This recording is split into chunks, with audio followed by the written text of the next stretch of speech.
In the depths of a winter so bitter it seemed God himself had turned his face away, thousands of faithful warriors discovered that faith alone could not warm frozen flesh or fill empty bellies. This is the story of one young knight who learned that crusades are not won by courage, but by the cruel arithmetic of weather, supplies, and time. Welcome, dear traveler, to a tale from the distant past. As you settle into the comfort of your rest, let me take you back more than 8 centuries, to a time when winter itself became the enemy, and the road to redemption was paved with ice and suffering. Close your eyes now, and let us journey together to that frozen world, where history was written not in glory, but in the quiet courage of those who endured. In the autumn of 1147, in the fortified town of Regensburg along the Danube River, there lived a young knight named Conrad von Steinberg. He was 23 years old that year, tall and lean with dark hair that fell to his shoulders in the fashion of young nobles, and eyes the color of river stones after rain. His hands bore the calluses of sword practice, but they were still smooth compared to the scarred, weather-beaten hands of veteran warriors. He had never killed a man, though he had trained for it since he was 7 years old. He had never traveled more than 50 miles from the stone walls of his father's modest castle. He had never known real hunger, real cold, or real fear. All of that was about to change. Conrad was the 3rd son of a minor baron, which meant he had inherited nothing but his name, his training, and a constant, gnawing awareness that he must make his own fortune in the world. His eldest brother, Friedrich, would inherit the castle and lands. His middle brother, Otto, had been promised to the church and was already studying in Cologne. That left Conrad with a choice: hire himself out as a mercenary to one of the endless petty wars between nobles, or seek glory and salvation in the service of God. When Pope Eugene III called for a new crusade to reinforce the Christian kingdoms in the Holy Land, Conrad saw his path laid before him like a divine gift. He remembered the exact moment he decided to take the cross. It was a warm September evening, and he had been sitting in the castle's small chapel, watching the last sunlight stream through the narrow window and paint golden squares on the stone floor. His mother had died the previous winter of a fever, and the chapel still smelled faintly of the incense they had burned at her funeral mass. He had been thinking about her, about the soft way she used to sing while she worked at her embroidery, about how she would press her cool hand against his forehead when he was sick as a child. The priest, Father Anselm, had found him there and sat down beside him without speaking, as was his way. After a long silence, Conrad had asked, "Do you think she is in heaven, Father?" Father Anselm was an old man with a face like a winter apple, wrinkled and brown. He had been the castle's priest for as long as Conrad could remember. "Your mother was a good woman," he said slowly. "But we cannot know the mind of God. We can only have faith and do what works we can to aid the souls of those we love." "Masses and prayers," Conrad said, and he hadn't quite kept the bitterness from his voice. "But I have no money for the masses. Friedrich controls the purse now. There are other ways to serve God, Father Anselm said, and then he had told Conrad about the Pope's call for crusade, about the urgent need to defend Jerusalem and the Christian pilgrims who journeyed there, about the indulgences promised to those who took up the cross. A crusader's vow is worth 1,000 masses, the old priest said. And perhaps it would help your mother's soul find peace, to know her son served God in this way. That was how it started. Not with grand visions or divine voices, but with grief and debt, and a young man's desperate need to believe he could do something that mattered. The next day, Conrad had taken a strip of red cloth and sewn it onto his tunic in the shape of a cross. The day after that, he had told his brother Friedrich that he was leaving. Friedrich had been relieved, Conrad thought. One fewer mouth to feed, one fewer potential claimants to the estates. His brother had given him a decent horse, a sword that had belonged to their grandfather, a mail coat that was only slightly rusted, and 50 silver pennies. It was more than Conrad had expected, and less than he needed. The assembly point for the German forces was Regensburg, where King Conrad III of Germany himself would lead the crusading army. Conrad von Steinberg had arrived in early October, when the leaves were turning gold and red, and the air still held the memory of summer warmth. The city was transformed into a vast military camp, with tents sprawling across every field and meadow, horses filling every stable and corral, and the constant noise of thousands of men preparing for war. There were great nobles with their retinues of knights and sergeants, bishops with their own armed contingents, merchants hopping to sell supplies at inflated prices, monks preaching about the holy mission ahead, and young men like Conrad, hungry for glory and purpose. He found lodging in a cramped room above a brewery, sharing the space with 3 other young knights. There was Dietrich, a loud, red-faced man from Bavaria who drank too much and laughed too easily. There was Wolfram, thin and serious, who spent his evenings writing letters to his young wife back in Swabia. And there was Burkhard, the youngest of them at barely 20, with a wispy beard he was trying desperately to grow, and a tendency to quote scripture at inappropriate moments. They were all third sons or minor nobles, all seeking their fortunes, all pretending to have a confidence they didn't quite feel. In those waiting weeks, Conrad learned the rhythms of military life. The dawn rising to the sound of church bells and trumpets. The morning prayers, with hundreds of men kneeling in the fields while priests blessed the army and called down God's favor. The weapons practice, hours of sword work and spear drills until his arms ached. The endless tedium of equipment maintenance, checking and rechecking armor, sharpening blades, mending torn leather. The evening meals of dark bread and thin stew, never quite enough to fill his belly. The nights spent gambling with dice or listening to the veteran crusaders tell stories of the East, of cities with golden domes, of markets filled with silks and spices, of battles against the Saracens under a burning sun.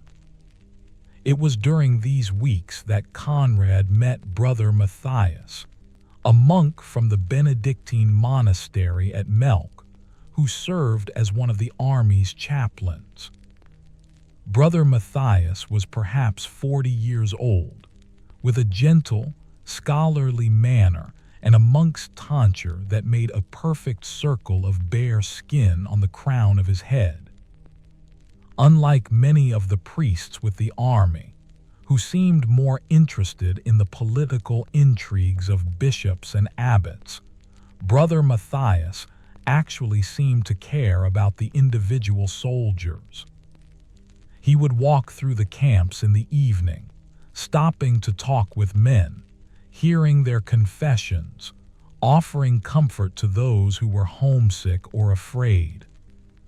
Conrad first spoke with him on a cool October evening, when he found the monk sitting alone near the river, watching the last light fade from the sky. Conrad had been feeling particularly melancholy that day, thinking about his mother, about the castle where he'd grown up, wondering if he would ever see his home again. He almost walked past without stopping, but something in the monk's peaceful posture made him pause. "May I sit, brother?" he asked. Brother Matthias looked up with a gentle smile. "Of course, my son. The river belongs to God, and God welcomes all who seek him." They sat in silence for a while, watching the dark water flow past. Finally, Conrad said, "Do you think we're doing the right thing? Going to fight in the East?" Brother Matthias considered the question carefully. "I think we are doing a thing," he said at last. "Whether it is right or not, only God knows. We can only act according to our conscience and our faith, and trust that God will guide us." "That's not very reassuring," Conrad said, and then immediately felt ashamed of his bluntness. But Brother Matthias only smiled. "No, I suppose it isn't. But I have found that God rarely offers us certainty in this life. He offers us the choice to act with love and courage, and leaves us to puzzle out the details ourselves." "I took the cross for my mother," Conrad admitted. "The priest said it would help her soul." "And why do you think that is?" Brother Matthias asked. Conrad thought about it. "Because a crusade is a holy work. Because we're fighting to defend Jerusalem." "Perhaps," the monk said. "Or perhaps it is because making such a journey requires sacrifice and faith and the willingness to face hardship for something beyond ourselves. These things shape the soul, Conrad. They burn away the dross and leave something purer behind. Whether that helps your mother's soul or only your own, I cannot say. But it is not nothing." They talked for a long time that evening, until the stars came out and the night grew cold. Conrad told the monk about his family, about his mother's death, about his uncertainty about the future. Brother Matthias listened with a quality of attention that made Conrad feel, for the first time in months, that someone actually understood. When they finally parted, the monk placed his hand on Conrad's shoulder and said, "Whatever happens on this journey, remember that God walks with you. Even in the darkest moments, especially in the darkest moments, you are not alone." Conrad would remember those words many times in the months to come. The army finally departed Regensburg in late October, a massive column of men and horses and wagons that stretched for miles along the road. King Conrad III rode at the head, surrounded by his nobles and banners. Behind him came the knights, perhaps 2,000 of them, with their armor polished and their shields bright. Then came the foot soldiers, the archers and spearmen and men at arms, maybe 10,000 strong. And behind them, a ragged tail of non-combatants, servants and cooks, merchants and prostitutes, wives and children who had refused to be left behind, pilgrims who carried no weapons but sought only to reach the holy places. Some said the army numbered 30,000 souls. Others said 50,000. Conrad didn't know. He only knew that he had never seen so many people in one place, and the sheer scale of it filled him with something like wonder. The route took them down the Danube, following the old Roman roads through Bavaria and Austria. The weather was still good, cool but dry, and the landscape was beautiful in its autumn colors. The march had an almost festive quality in those first weeks. Men sang songs and called out jokes. Villagers came out to watch them pass and brought bread and cheese to sell. Priests blessed them at every church they passed. Conrad felt his spirits lift. This was an adventure. This was the purpose. He was part of something grand and holy, a great work that would be remembered. But as they moved east, traveling through Hungary and toward Constantinople, the mood began to shift. The days grew shorter and colder. Rain turned the roads to mud, and the wagon wheels carved deep ruts that made progress slow and exhausting. The Hungarian villages grew more sparse and less welcoming. Supply wagons began to fall behind, and the food rations grew smaller. Men started to sicken with fevers and flux.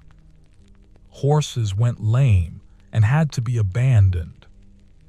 The festive songs gave way to grim silence broken only by the squelch of boots in mud and the occasional shout of a sergeant trying to maintain order. Conrad's romantic notions of crusade began to erode.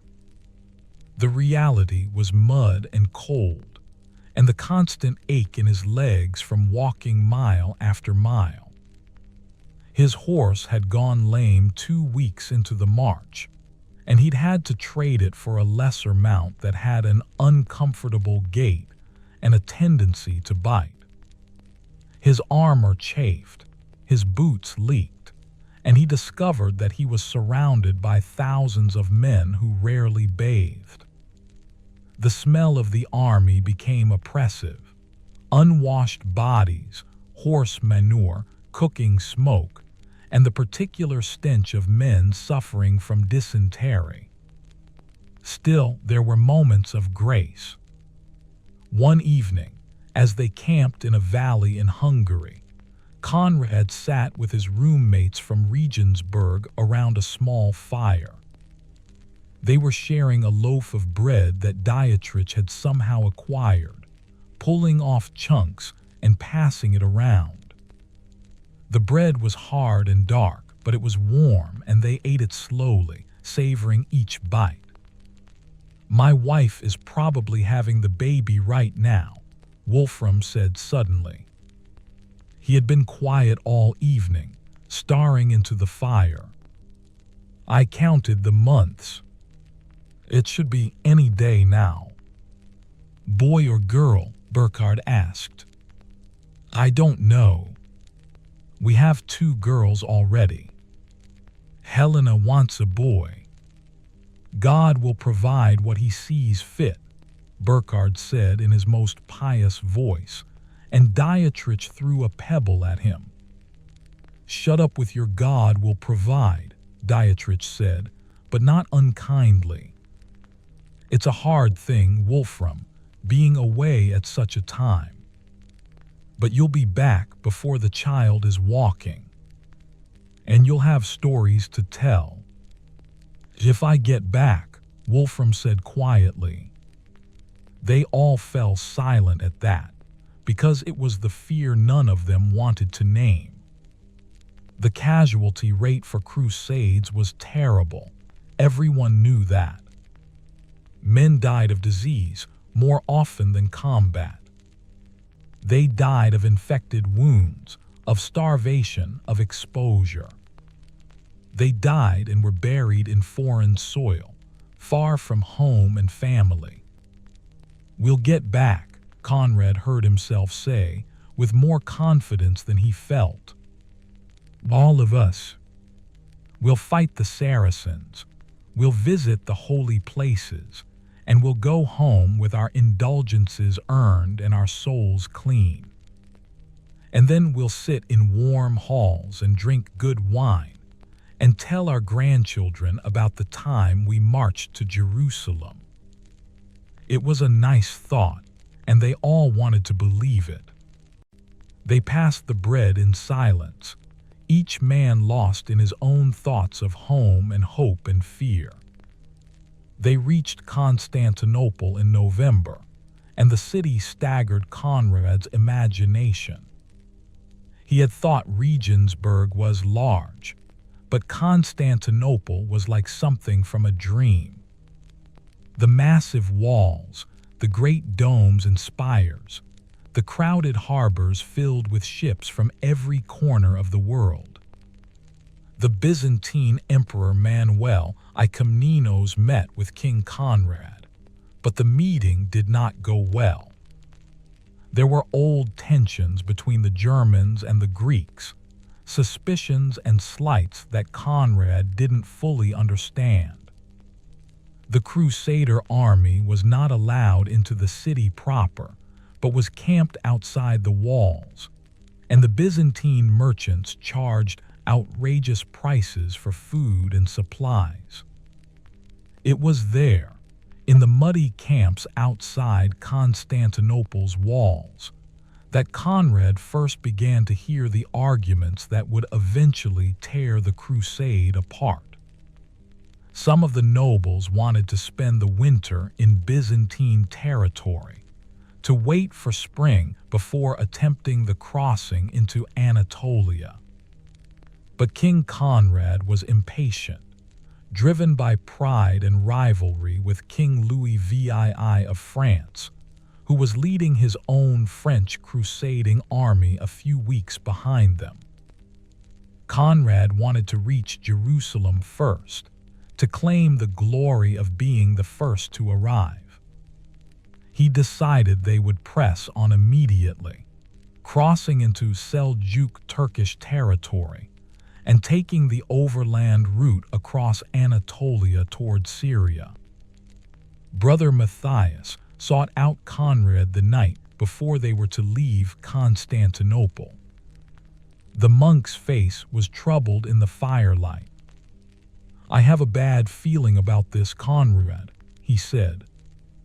"The weather is turning cold. The Turks will have had all summer to prepare. This route across Anatolia is dangerous even in the best conditions."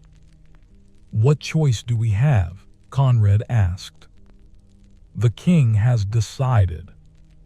We could wait.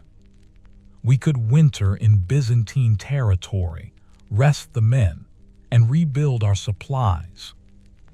"The king will not wait," Conrad said. "He wants to beat the French to Jerusalem." Brother Matthias shook his head. "Pride is a sin, Conrad, and I fear we are about to pay the price for it." They crossed the Bosporus in early December, ferried across Byzantine ships. The weather had turned definitively cold now, with a bitter wind blowing from the north and the first hints of snow in the air. They were entering the Sultanate of Rum, Seljuk Turkish territory, and the nature of the journey changed immediately. The Byzantines had maintained roads and supplied markets. The Turks offered only hostility.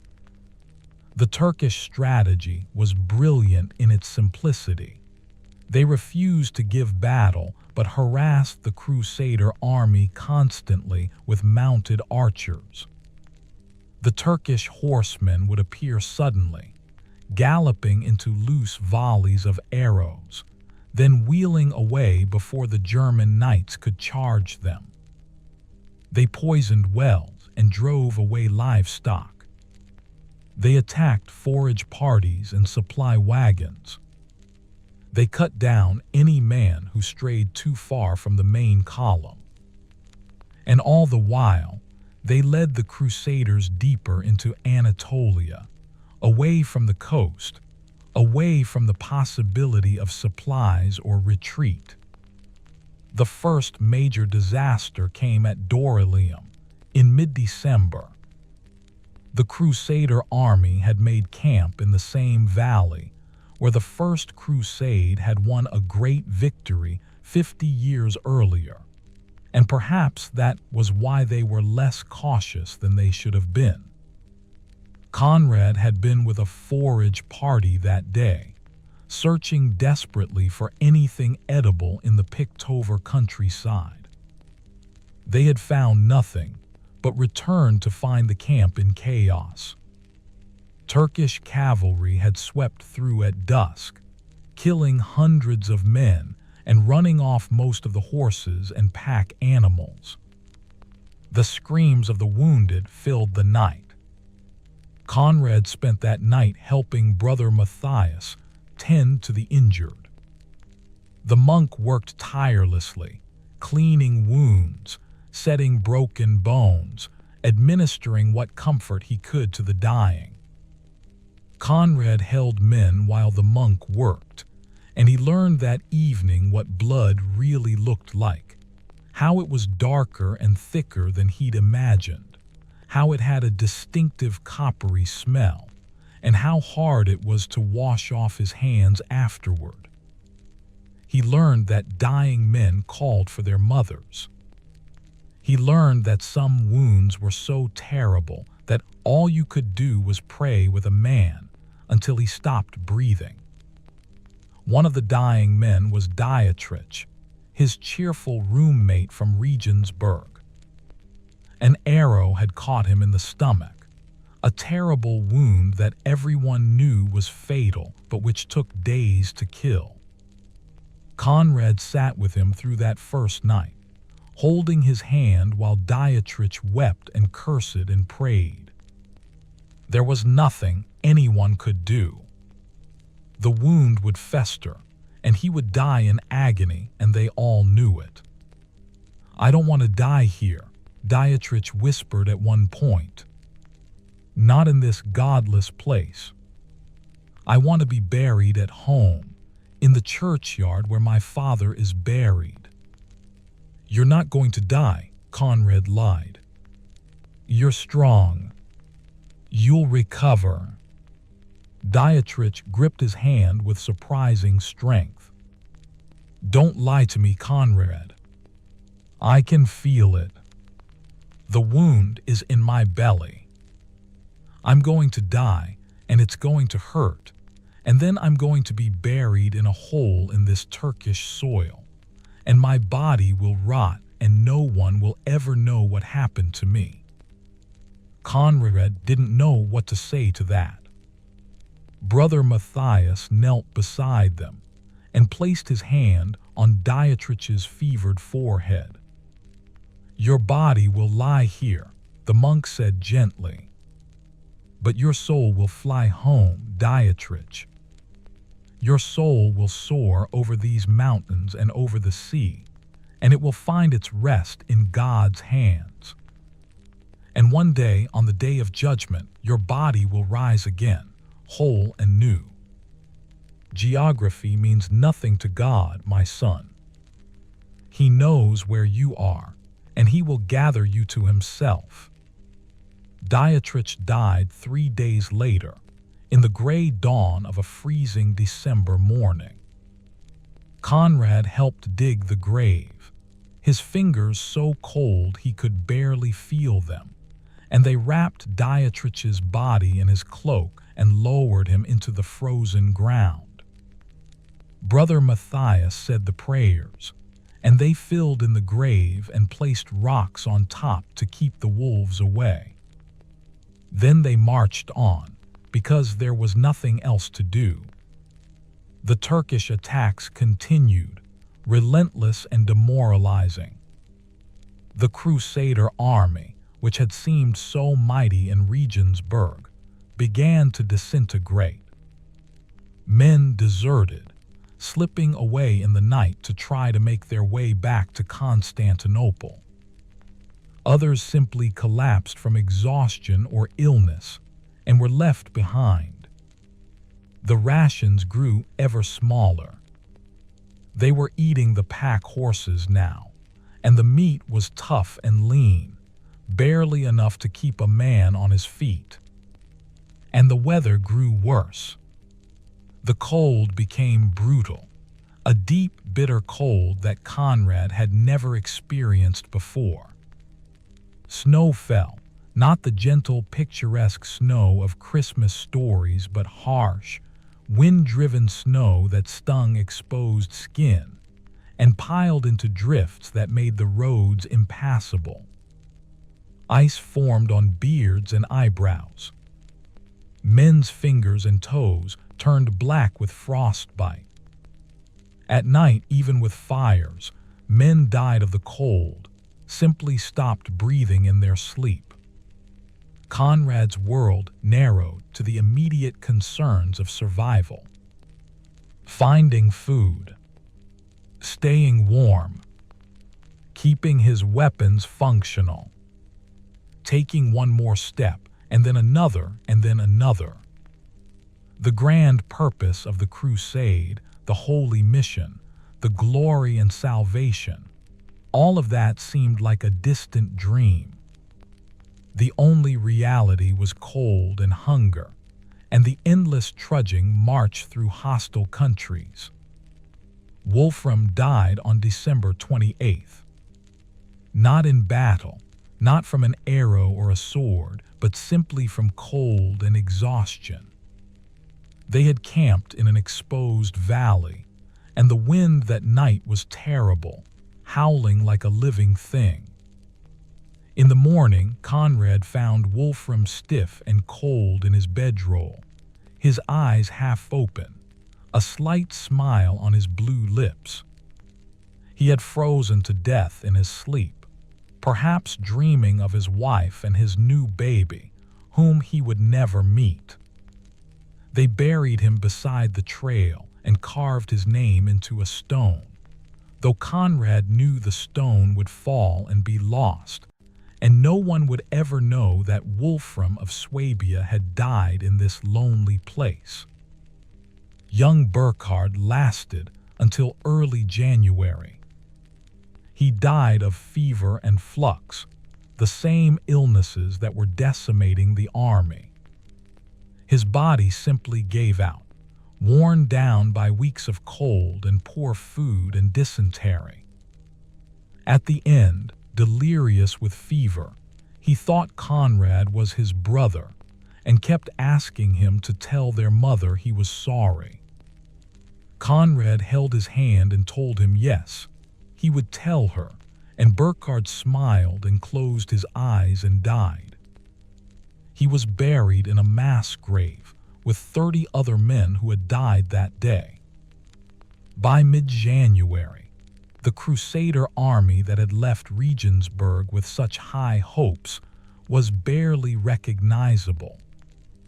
Of the perhaps 30,000 who had started the journey, only a fraction remained, and most of those were wounded, sick, or starving. The grand military formations had collapsed into a ragged column of desperate men, simply trying to stay alive. King Conrad and his nobles were still alive, protected by the best armor and the best rations, but even they looked haggard and desperate. It was Brother Matthias who kept Conrad going through those darkest days. The monk seemed to have an inexhaustible reserve of strength and compassion. No matter how tired or cold or hungry he was, he always had time to tend to a wounded man, to pray with someone who was dying, to offer encouragement to those who were losing hope. Conrad began to shadow the monk, helping him with his work, and in that service found a purpose that sustained him when everything else seemed meaningless. "Why are you still here?" Conrad asked the monk one frozen evening as they huddled around a meager fire. "You're not a soldier. You don't have to be here. You could have stayed in Constantinople or turned back weeks ago." Brother Matthias smiled, his chapped lips splitting slightly with the movement. "Where else would I be, Conrad? These men need God's comfort now more than ever. Would you have me abandon them in their darkest hour?" "But we're going to die," Conrad said flatly. "All of us. We're going to die in this frozen wasteland. And for what? We haven't struck a blow against the Turks. We haven't helped Jerusalem. We've achieved nothing except to throw away thousands of lives. We've kept our faith," Brother Matthias said quietly. "Even in the face of death, we've tried to act with courage and honor. We've cared for the wounded. We've buried the dead with respect. We've held on to our humanity in inhuman conditions. That is not nothing, Conrad." The final catastrophe came on January 14th, 1147, at a place whose name Conrad never learned. The army had been struggling through a narrow mountain pass, the trail icy and treacherous, when the Turkish forces finally decided to finish them off.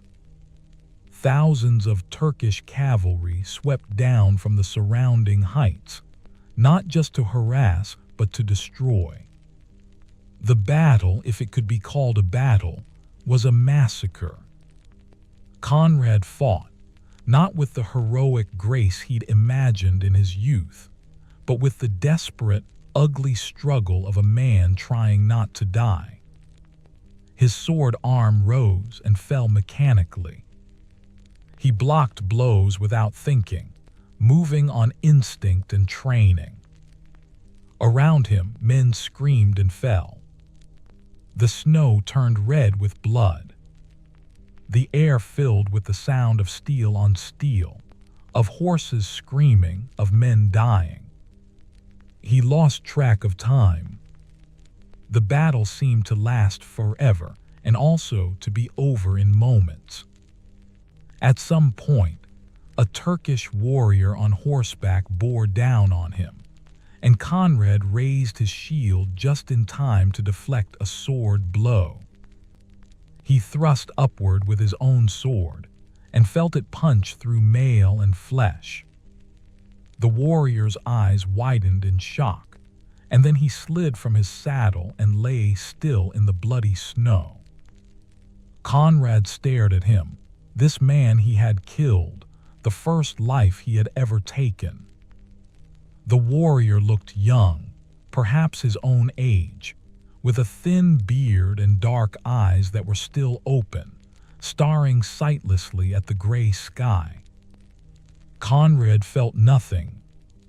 No triumph, no remorse, only a kind of emptiness. He retrieved his sword and turned and kept fighting, because that was all there was to do. When the Turkish forces finally withdrew, satisfied perhaps that they had inflicted enough damage, Conrad found himself still alive, standing in a field of dead and wounded. His mail coat was dented, his shield was splintered, his sword was notched and stained dark. His body ached in 100 places, though he couldn't remember receiving any serious wounds. He was breathing in great gasping lungfuls of freezing air, and he was alive, and he didn't understand why. He stumbled through the aftermath, looking for familiar faces. Most were dead or fled. He found Brother Matthias tending to the wounded. As always, the monk's habit soaked with blood that wasn't his own. Together they worked through the night, doing what they could for men who were beyond help, offering prayers and comfort to the dying. King Conrad managed to rally the survivors, perhaps 3,000 men out of the 30,000 who had left Regensburg. They began a desperate retreat back toward the coast, abandoning all their supplies, abandoning the wounded who couldn't walk, abandoning any pretense of military order. It was every man for himself now, a desperate scramble to reach Byzantine territory before they all died of cold or starvation or Turkish arrows. Conrad didn't remember much of the retreat. The days blurred together into a nightmare of cold and exhaustion and relentless flight. They walked through snow that sometimes reached their knees, following trails that wound through mountains whose peaks were lost in gray clouds. The wind never stopped, a constant howling presence that seemed to carry voices, the ghosts of all the men who had died calling out in pain and anger. The army, what remained of it, had ceased to be an organized force. It was simply a river of desperate men flowing westward toward the hope of safety. The nobles still rode horses when they had horses, but many knights now walked alongside the common soldiers, their armor abandoned or traded for food, their fine clothes hidden beneath layers of rags and stolen cloaks. The distinctions of rank that had seemed so important in Regensburg meant nothing here. A baron's son and a peasant foot soldier were equal in their suffering, equal in their desperate need to take one more step. Conrad stayed close to Brother Matthias, though he wasn't sure if he was protecting the monk or if the monk was protecting him. Perhaps both. They moved through the retreating column, helping men who had fallen, sharing what meager rations they could scavenge, praying with those who lost the will to continue. Some men simply sat down in the snow and refused to rise. They had given up, and no amount of encouragement could move them. Conrad and Brother Matthias would pray with these men, and then they would move on because they couldn't carry them, and to stay was to die. One evening, perhaps a week into the retreat, Conrad and the monk found shelter in the ruins of an abandoned village. The buildings mostly collapsed, but one stone structure still had part of its roof intact. They crept inside, grateful to be out of the wind, and found 3 other men already there, huddled around a tiny fire they'd built from broken furniture. The men eyed them warily as they entered. In these desperate days, there were stories of soldiers killing each other for food, for warmer clothes, for a dry place to sleep. But when they saw Brother Matthias's habit and the crude wooden cross he wore around his neck, they relaxed slightly. "There's room for 2 more," one of the men said. He was middle-aged, with a scarred face and the bearing of a veteran soldier. "But we have no food to share." "We have none either," Conrad admitted. "We seek only shelter from the wind." They settled near the fire, and Conrad felt the blessed warmth start to penetrate his frozen limbs. The pain of thawing was almost worse than the numbness had been. He flexed his fingers carefully, watching them with detachment, wondering if the blackened tips of 2 fingers meant he would lose them to frostbite. The scarred soldier watched him with understanding. "Lost 3 toes on the First Crusade," he said conversationally. "You get used to it.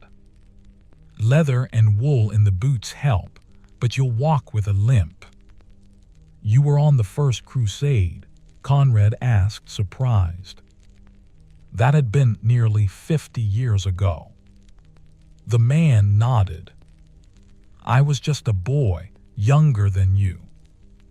I went with my father and 2 brothers. My father died of fever in Antioch. One brother died at the siege of Jerusalem. The other made it home but died the next winter, never recovered his strength." He stared into the fire. "Just me left.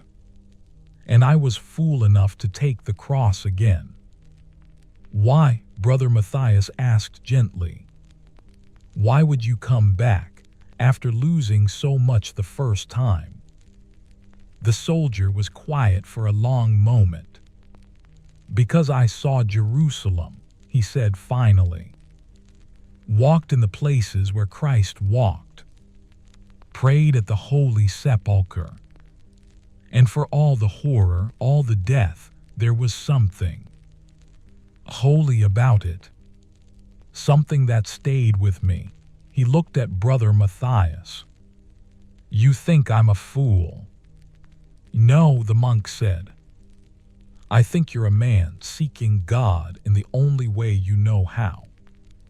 We are all fools for something, friend. Better to be a fool for faith than for nothing at all." They talked through the night, the 5 of them, sharing stories to keep their spirits up. One of the other men was a merchant from Cologne who had joined the crusade hopping to establish trade connections in the East. He laughed bitterly at his own naivety. "I brought samples of German steel and wool," he said. "Fine goods ready to trade. All abandoned now, in some ravine days behind us. I'll return home poorer than I left, if I return at all." The third man said nothing, just stared at the fire with hollow eyes. Conrad recognized the look. He'd seen it on many faces in recent weeks. Some men's souls broke before their bodies did. As dawn approached and they prepared to move on, the scarred veteran gripped Conrad's shoulder. "Listen to me, boy. If you survive this, and I mean truly survive, not just in body but in soul, you remember the men who didn't make it. You remember Dietrich and Wolfram and young Burkhard. You tell their stories.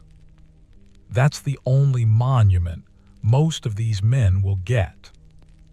Conrad nodded, unable to speak past the lump in his throat. They rejoined the retreating column and kept walking. The merchant from Cologne died 2 days later, simply collapsed in the snow and didn't get up. The hollow-eyed man vanished one night. Whether he wandered off in delirium or was killed for his cloak, no one knew. The scarred veteran made it another week before Turkish raiders caught him during a night attack. Conrad found his body the next morning, frozen and stripped of anything useful. The retreat continued. They crossed mountains whose names Conrad never learned, following trails that seemed to lead nowhere. The weak died. The unlucky person died. The careless died. And somehow, improbably, Conrad kept walking. His feet were masses of blisters and frostbite. His stomach was a constant hollow ache. His lips were cracked and bleeding, his face wind-burned and raw. He had lice in his hair and his clothes. He had stopped feeling the cold, which Brother Matthias warned him was a bad sign, a sign that his body was giving up the fight to stay warm. But he kept walking. They reached the coast in late January, staggering into the Byzantine port city of Anatolia, more dead than alive. Of the 30,000 who had left Regensburg, perhaps 2,000 made it to Anatolia, and many of those would die in the following weeks from disease and injury. The great German crusading army had been destroyed, not in glorious battle but by weather, logistics, and the patient harassment of Turkish cavalry. It was one of the worst military disasters of the age. The Byzantine authorities were overwhelmed by the sudden influx of half-dead crusaders. The city's resources were strained to break. There was not enough food, not enough shelter, not enough medicine. Men died in the streets, their bodies left to lie because there were not enough hands to bury them. Disease swept through the survivors: typhus, dysentery, infections from untreated wounds. Conrad and Brother Matthias found shelter in a monastery, where the Greek monks took in as many of the sick and wounded as they could. The monastery had been a place of peace and learning, but now its halls were filled with the groans of dying men and the smell of sickness. Conrad worked alongside the monks, tending to the wounded, though he had no skill for it. Mostly he just held hands and prayed, and tried to offer comfort to men who were beyond any earthly help. King Conrad, showing surprising humility after the disaster, negotiated with the Byzantine emperor for ships to transport what remained of his army to the Holy Land. But there were not enough ships for everyone. The nobles and knights would sail to Acre, bypassing the dangerous overland route. The common soldiers, the foot soldiers who had marched and suffered and died alongside their betters, would have to continue on foot, following the coast of Anatolia southward. It was a death sentence, and everyone knew it. The foot soldiers who attempted that march were abandoned to their fate. Most would die on the road or be enslaved by the Turks. A few might eventually make it to Antioch or Acre, but they would be broken men, damaged beyond repair. Conrad stood on the dock in early February, watching the common soldiers begin their march south along the coast.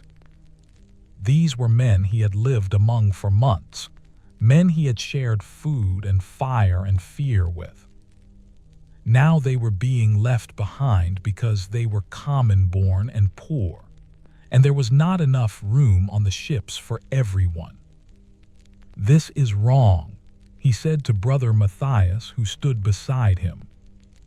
"We should stay with them. We should march with them." "To what purpose?" the monk asked gently. "You cannot save them, Conrad. You cannot carry them all on your back. You can only choose how you yourself will act." "Then I choose to stay," Conrad said. "I won't abandon them." Brother Matthias turned to face him fully. "Listen to me, Conrad. I know you are angry. I know you feel guilty for surviving when so many died. But throwing your life away in a futile gesture will not bring back the dead. It will not ease their suffering. You asked me once why I stayed with the army. I stayed because I believed I could offer some comfort, some service, some small light in a dark place. That is still true. There will be a need for that service in the Holy Land, just as there has been a need for it here. So we just leave them. Conrad's voice was bitter. We sail away in comfort while they march to their deaths. We sail away to continue serving God as best we can, Brother Matthias said. That is all any of us can do, Conrad. We cannot solve every injustice. We cannot prevent every tragedy. We can only choose, moment by moment, to act with compassion and courage in the circumstances we find ourselves in. Conrad wanted to argue, but he was too tired and the monk was too wise.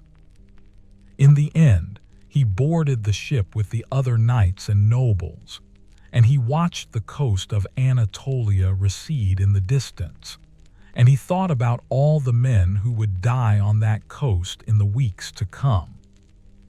The voyage to Acre took 2 weeks, and it was a miserable journey in overcrowded ships tossed by winter storms.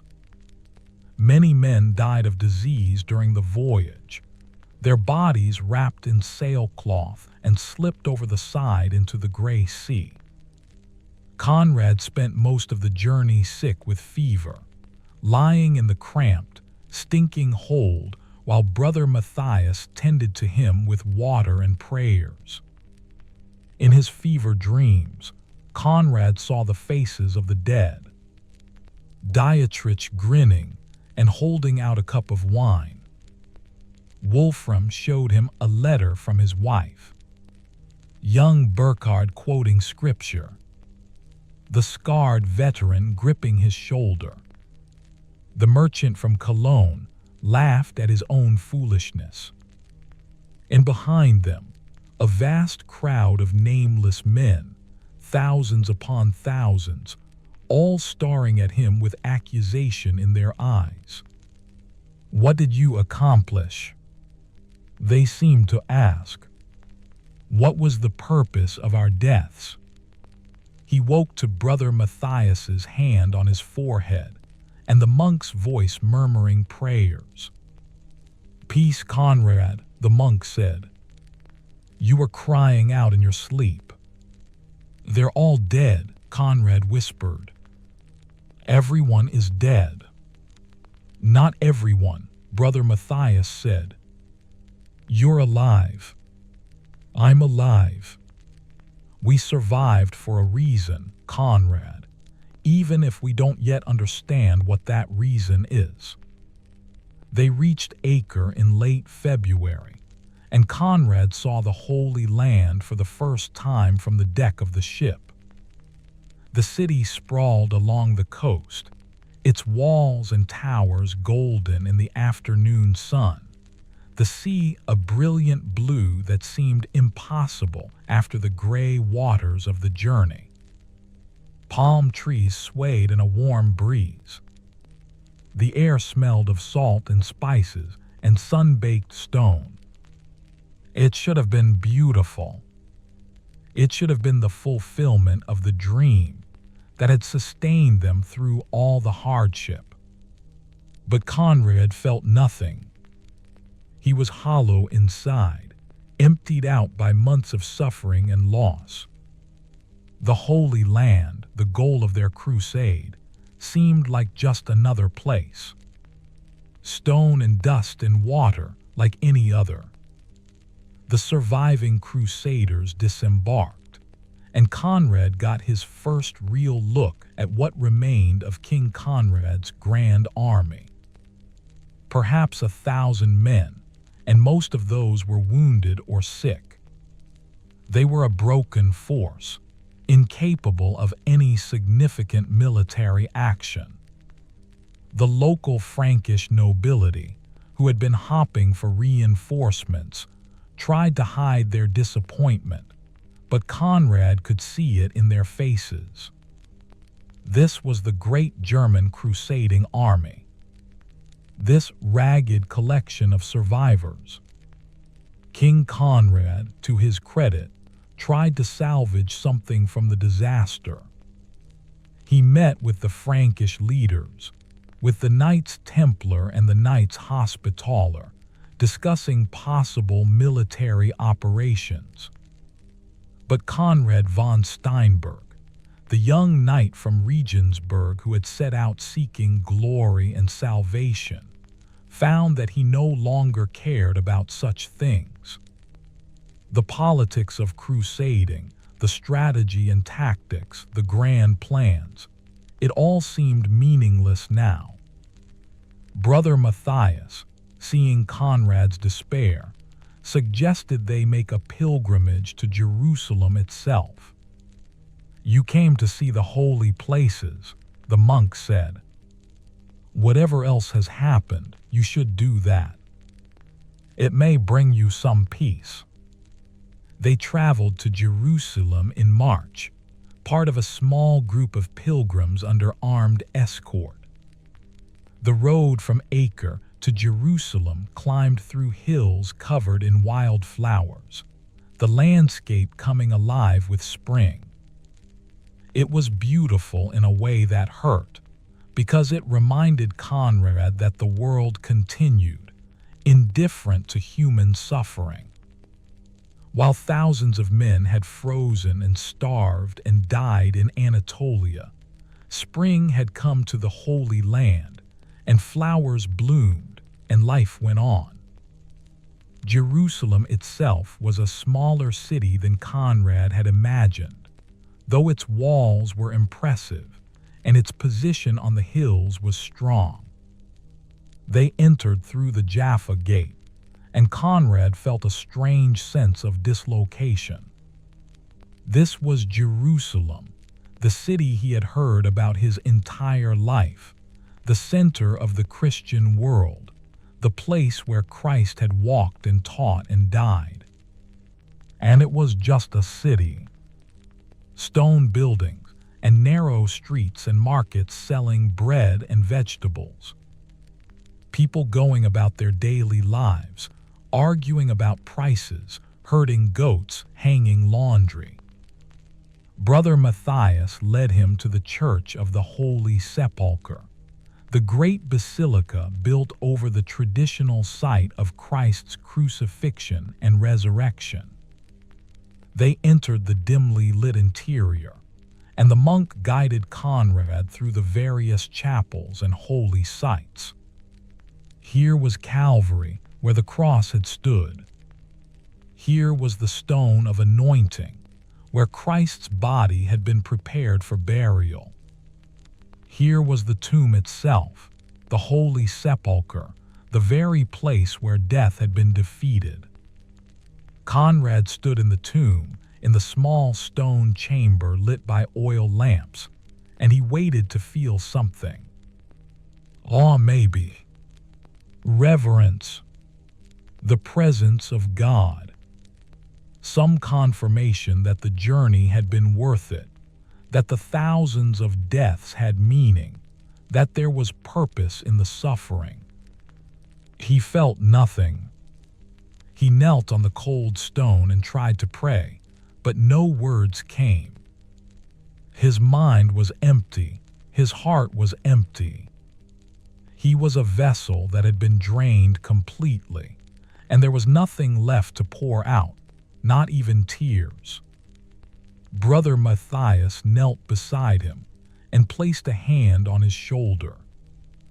They stayed like that for a long time, the young knight and the old monk, kneeling together in silence in the tomb while pilgrims filed past around them.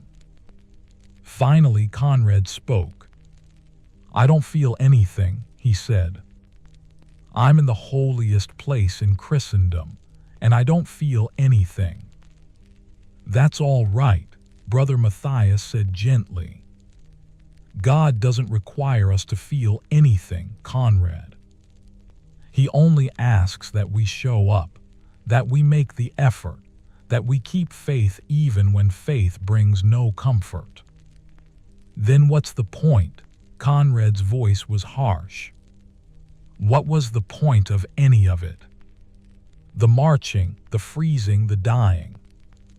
We accomplished nothing. We didn't strike a blow for Christendom. We didn't defend Jerusalem. Jerusalem doesn't need defending. It's safe and secure in Christian hands. We didn't win glory or salvation. We just died, thousands of us, for absolutely nothing. Brother Matthias was quiet for a moment. I don't know the answer to that, he said finally. I don't know why God allows such suffering. I don't know what purpose there is in the death of good men. These are mysteries beyond my understanding.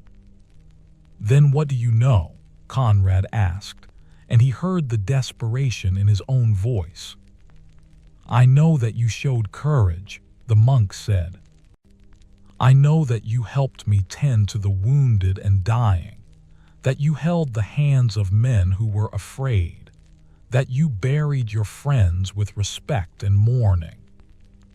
I know that you could have deserted like many did, but you kept your oath.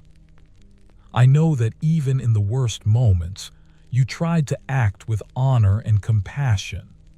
The monk's hand tightened on Conrad's shoulder. That is not nothing, Conrad. That is everything. That is what it means to be fully human, to choose love and courage in the face of death and meaninglessness. They left the tomb and walked through Jerusalem for the rest of that day. Brother Matthias showed Conrad the other holy sites, the Via Dolorosa where Christ had carried his cross, the Garden of Gethsemane where he had prayed before his arrest, the Pool of Bethesda where he had healed the sick.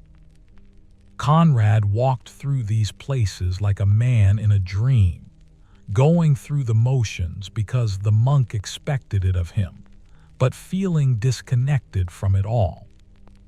That night they stayed in a hospice run by the Knights Hospitaller. Conrad lay on a narrow cot in a room with a dozen other pilgrims and crusaders, listening to men snore and cough and mutter in their sleep. He thought about the scarred veterans' words, about remembering the dead, about telling their stories. He thought about his mother, the reason he had taken the cross in the first place. Has this journey helped her soul? He didn't know. He doubted it. But perhaps that had never really been the point.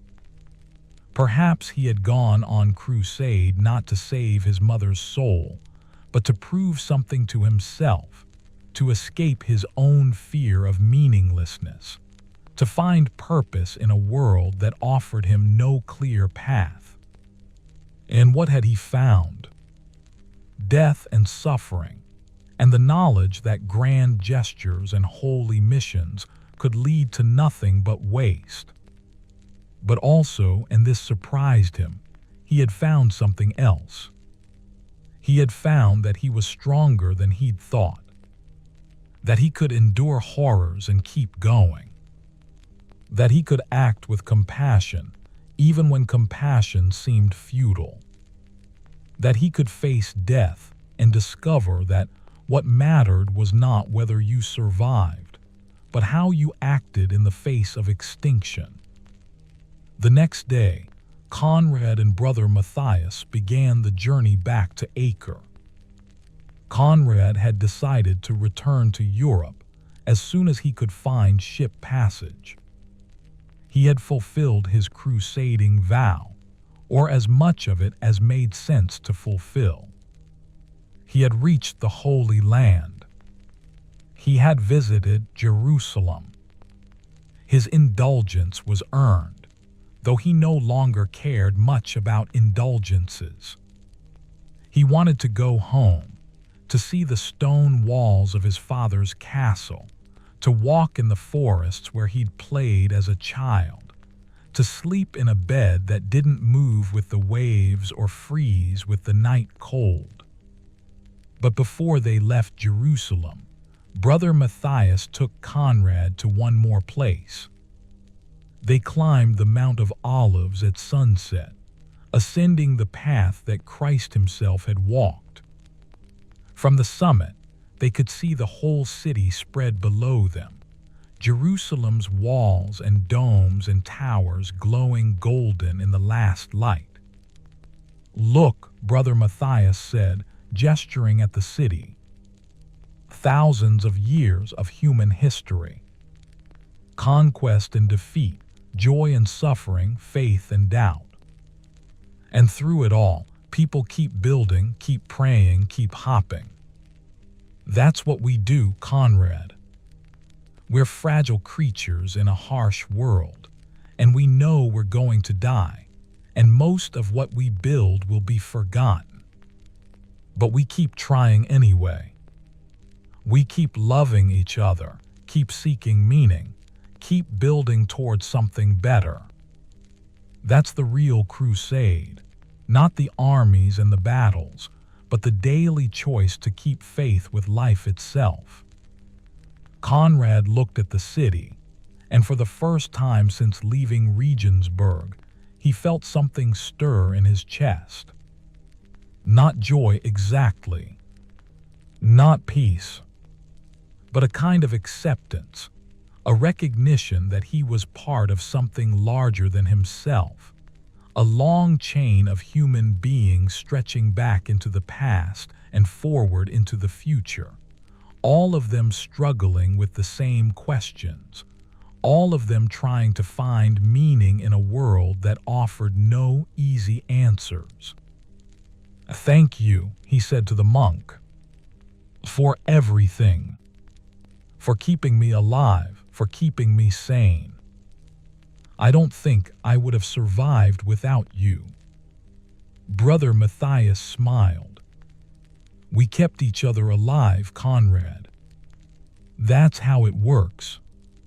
We help each other bear the unbearable." They returned to Acre and found that King Conrad had already departed for Constantinople, traveling with a small retinue. The French crusading army under King Louis VII had finally arrived, having taken a different route and suffered their own disasters along the way. There was talk of a combined operation against Damascus, but Conrad had no interest in participating. He found a merchant ship heading to Venice and booked passage, spending almost all his remaining silver.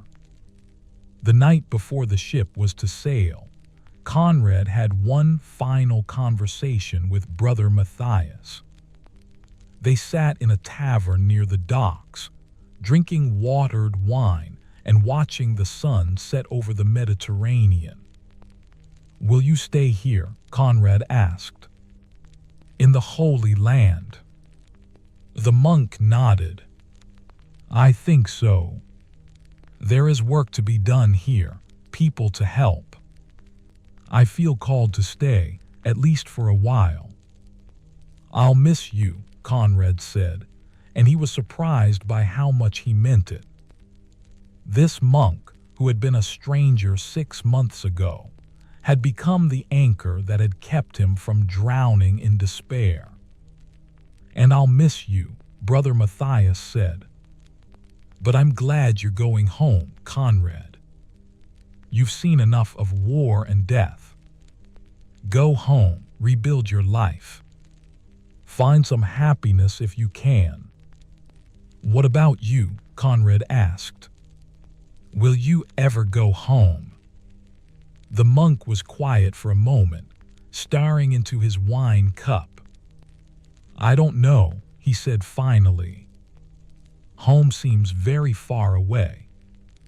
Sometimes I think I've been on pilgrimage for so long that I've forgotten what home feels like. But perhaps that's all right. Perhaps we carry home with us in our hearts, and we can find it anywhere we choose to stop and rest. They talked late into the night, and when they finally parted, they embraced like brothers. Conrad watched the monk walk away into the darkness, and he knew he would never see brother Matthias again.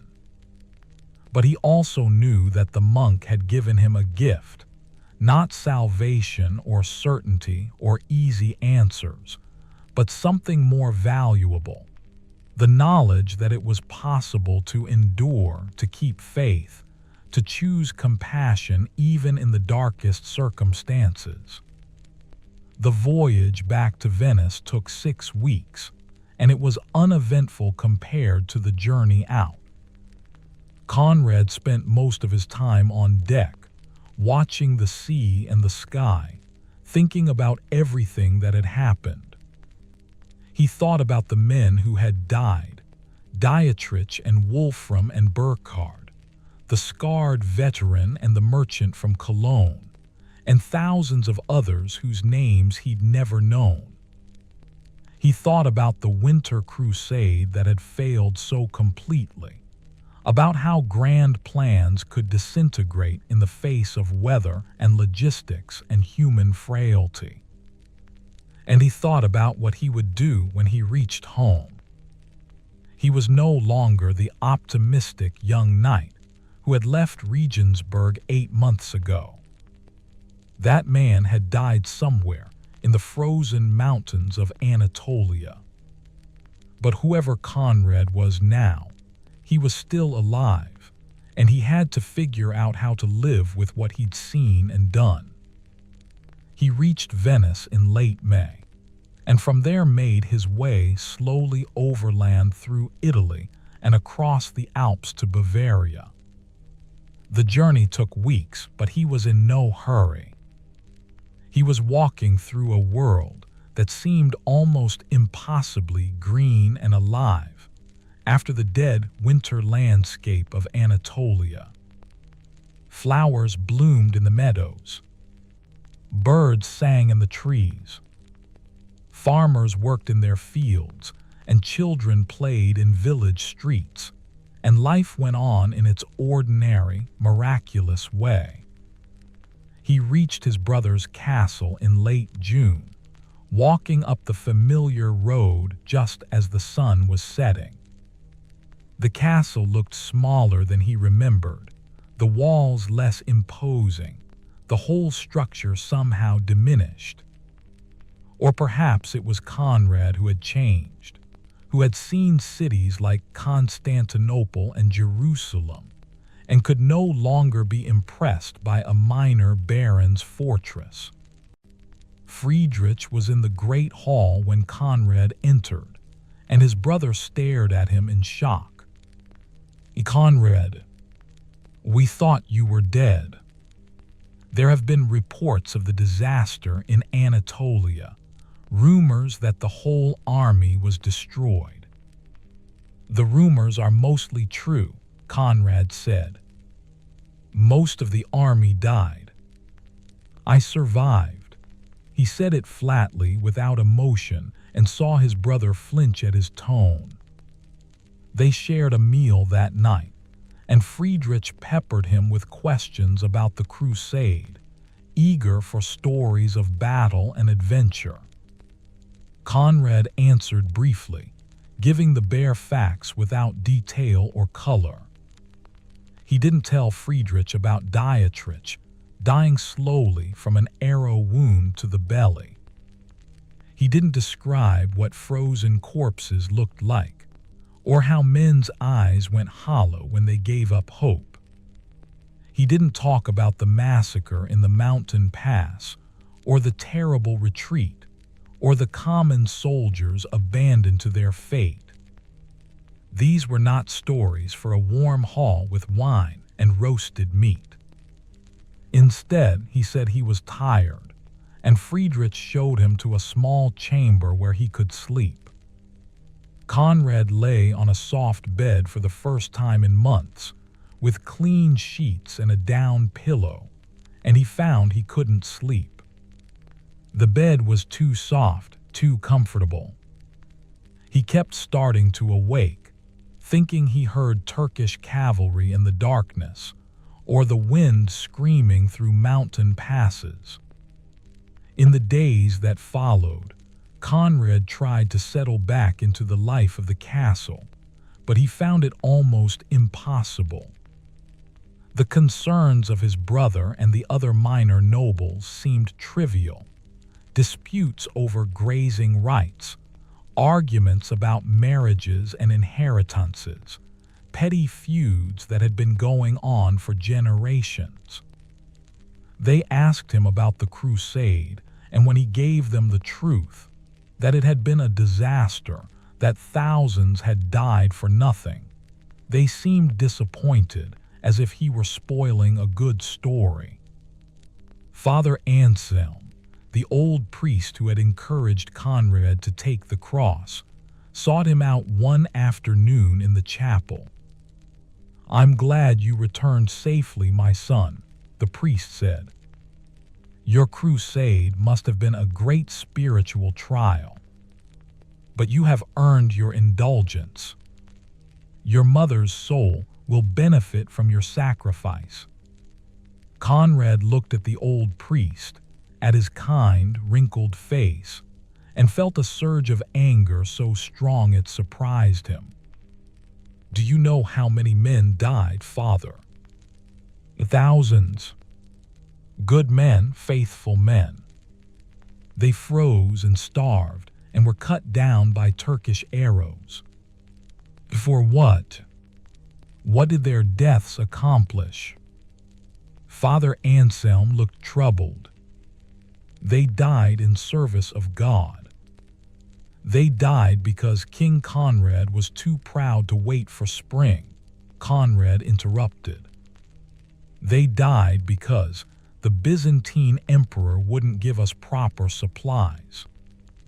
They died because we marched into hostile territory in the dead of winter, with no plan beyond reaching Jerusalem as quickly as possible. God had nothing to do with it, Father. It was human pride and folly, pure and simple." The priest was silent for a long moment.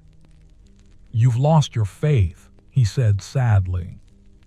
"No," Conrad said, thinking of Brother Matthias. "I haven't lost my faith. But I've learned that faith isn't enough. Good intentions aren't enough. Prayer isn't enough. The world is harsh and indifferent, and it will kill you whether you're faithful or not." He left the chapel and walked out into the summer afternoon, feeling trapped within the castle walls. That night, he told Friedrich that he was leaving again. His brother looked relieved, Conrad thought, though he tried to hide it. Conrad was changed, marked by his experiences in a way that made him uncomfortable to be around. He didn't fit in this small world anymore. "Where will you go?" Friedrich asked. "I don't know," Conrad admitted. "Maybe I'll find a monastery, take vows. Or maybe I'll just travel, see more of the world. I can't stay here, Friedrich. I tried, but I can't." His brother gave him some silver pennies and a decent horse, and Conrad set out again, though this time with no clear destination. He wandered through Bavaria and Austria, stopping at monasteries and taking work where he could find it. He discovered that he had a gift for helping people who were sick or injured. All those weeks tending to the wounded with Brother Matthias had taught him something useful. He ended up at a Benedictine monastery in the hills near Melk, the same monastery where Brother Matthias had come from. The abbot there, hearing Conrad's story, offered him a place. "We always need men who can tend to the sick," the abbot said. "And perhaps you need a place to rest and heal yourself." Conrad stayed at the monastery for 3 years. He took no permanent vows, but he lived as the monks did, rising for the night offices, working in the infirmary, praying the daily hours. The routine was comforting, the repetition of days creating a rhythm that slowly soothed his troubled spirit. He learned the art of healing from the monastery's infirmary, an old monk named Benedict who had spent 40 years caring for the sick. "The body wants to heal itself," Brother Benedict taught him. "Most of the time, all we can do is clean the wound, set the bone, provide nourishment and rest, and let the body do its work. Sometimes that's enough. Sometimes it isn't. We do what we can and trust God with the rest." In those years at the monastery, Conrad slowly came to terms with what he had experienced on the crusade. He would never forget the men who had died, and he would never believe that their deaths had served any grand purpose. But he came to accept that he had survived for a reason, even if that reason was simply to remember, to bear witness, to tell the story so that the dead were not entirely forgotten. In the spring of his 3rd year at the monastery, Conrad received unexpected news. A messenger arrived from the Holy Land, bearing a letter sealed with wax. The abbot brought it to Conrad in the infirmary, where he was tending to a young novice who had developed a fever. "This came for you," the abbot said, curiosity evident in his voice. "From Acre." Conrad's hands trembled slightly as he broke the seal. The handwriting was unfamiliar, careful and precise. He read, "To Conrad von Steinberg, greetings in Christ. I write to you with sorrowful news. Brother Matthias, monk of your order, passed from this life on the feast of St. Francis in the year of our Lord 1150. He died peacefully, tending to pilgrims stricken with fever, having contracted the illness himself in the course of his ministry. Before his death, he spoke of you often and with great affection. He asked that I write to you, if you could be found, to tell you that he died content, having lived as he believed God called him to live. He left you his prayer book, which I sent with this letter and his blessing. May God keep you. Brother Thomas, Hospitaller Acre." The prayer book was wrapped in oiled cloth, a small worn volume that had traveled thousands of miles. Conrad held it carefully, running his fingers over the cracked leather binding. Inside, on the first page, Brother Matthias had written in his neat hand, "For Conrad, who taught me as much as I taught him. Remember, we carry home in our hearts." Conrad sat in the monastery garden that evening, holding the prayer book and watching the sun set behind the hills. He felt grief, deep and genuine, but also something else, gratitude. Brother Matthias had lived according to his principles until the very end, serving others even at the cost of his own life. It was the kind of death the monk would have chosen, Conrad thought. Not glorious, not dramatic, but meaningful. A life spent in service, ended in service. He opened the prayer book and found that Brother Matthias had made notes in the margins, not just prayers and scriptural references, but small observations about the people he'd helped, the places he'd been, the moments that had moved him. On one page, Conrad found his own name, Conrad von Steinberg, young knight, lost and found. Taught me that courage is not the absence of fear, but the choice to act despite it. Pray God keeps him safe and shows him that his life matters. Conrad closed the book and pressed it to his chest, and for the first time since leaving the frozen mountains of Anatolia, he wept. Not for himself, and not really for Brother Matthias, but for all of it, the waste and the beauty, the suffering and the grace, the terrible price of being human and the terrible gift of being alive. The abbot found him there as darkness fell. The old man sat beside him without speaking, as Brother Matthias had once done by the river in Regensburg, and simply offered his presence as comfort. He was a good man, Conrad said finally.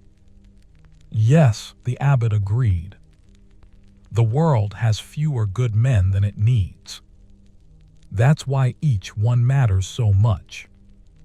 I want to do something, Conrad said. Something that would honor his memory. But I don't know what. The abbot considered this. You have a gift for healing, he said. You've learned it from Brother Benedict, but I think you brought something to it that cannot be taught, a compassion born of having suffered yourself. Perhaps that is your path, Conrad.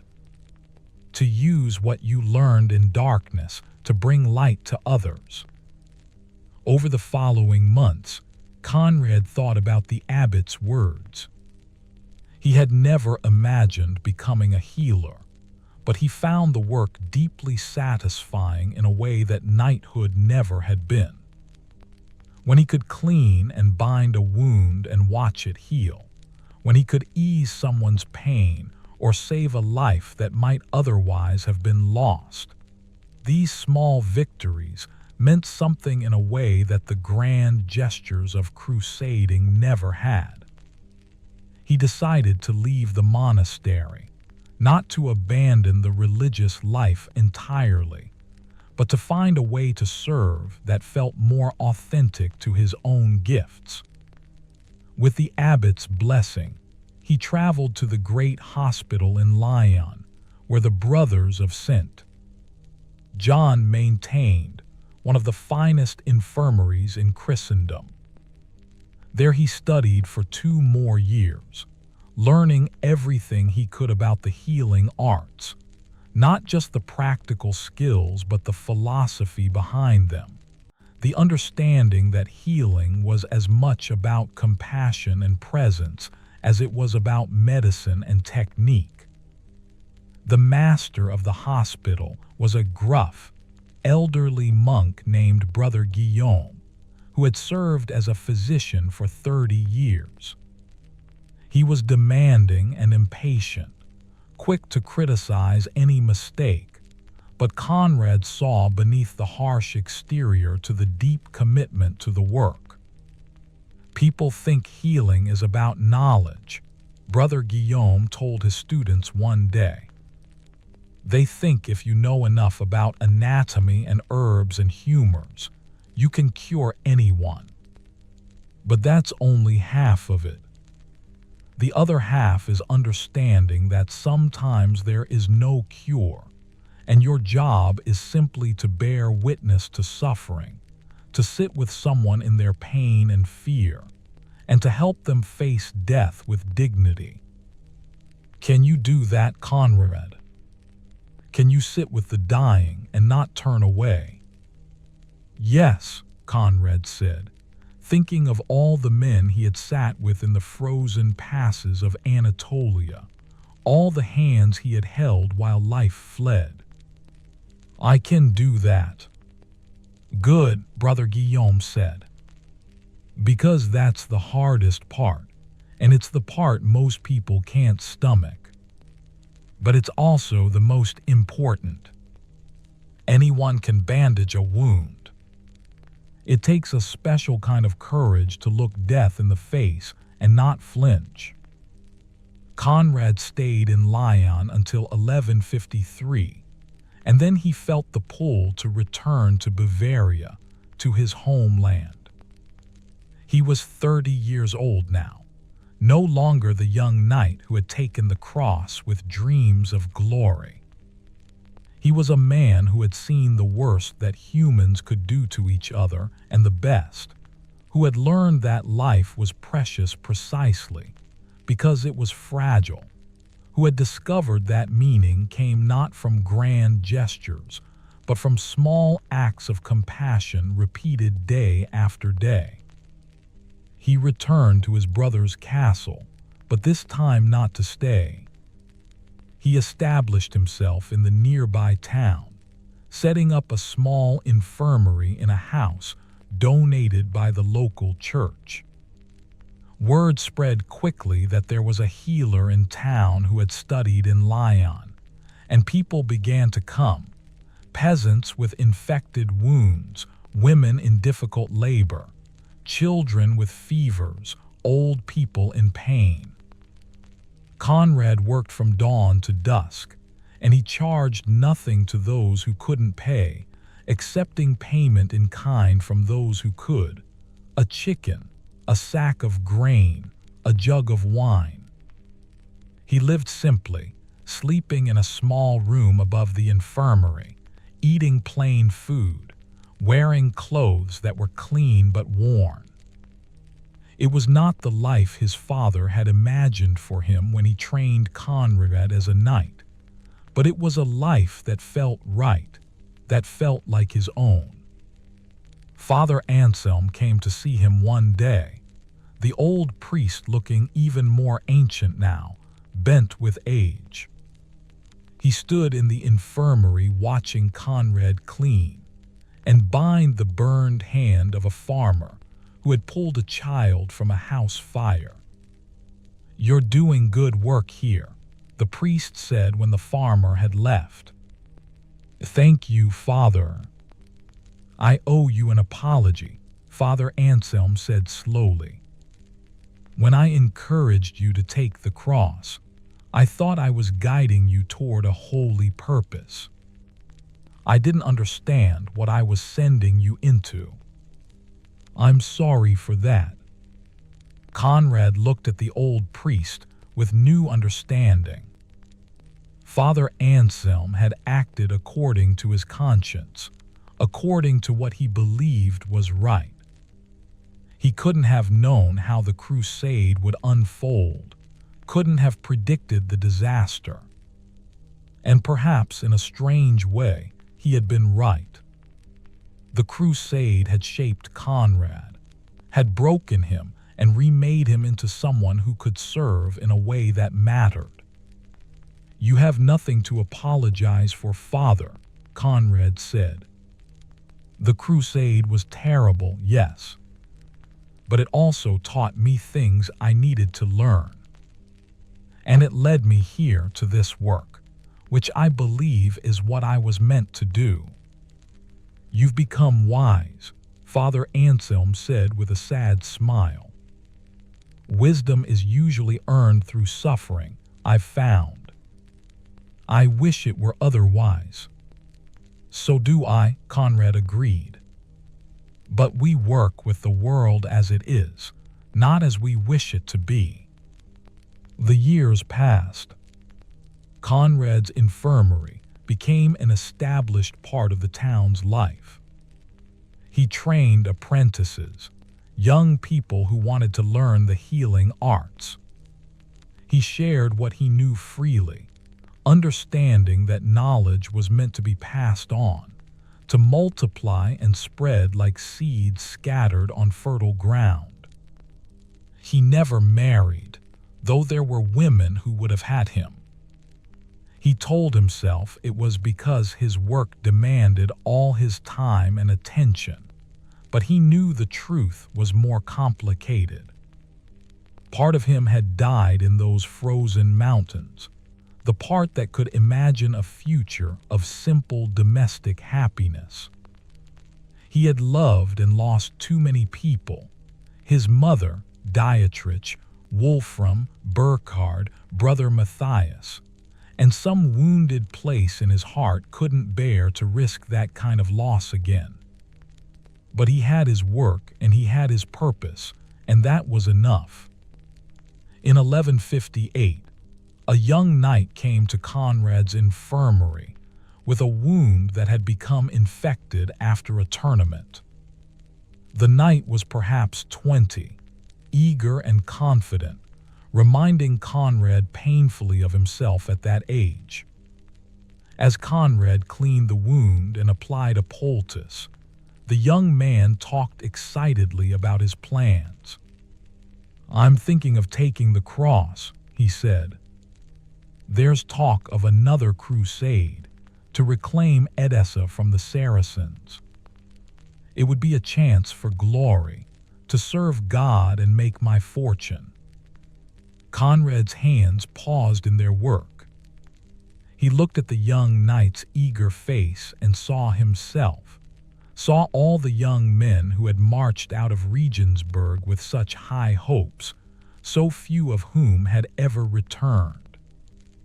"Let me tell you a story," Conrad said quietly, and he began to speak.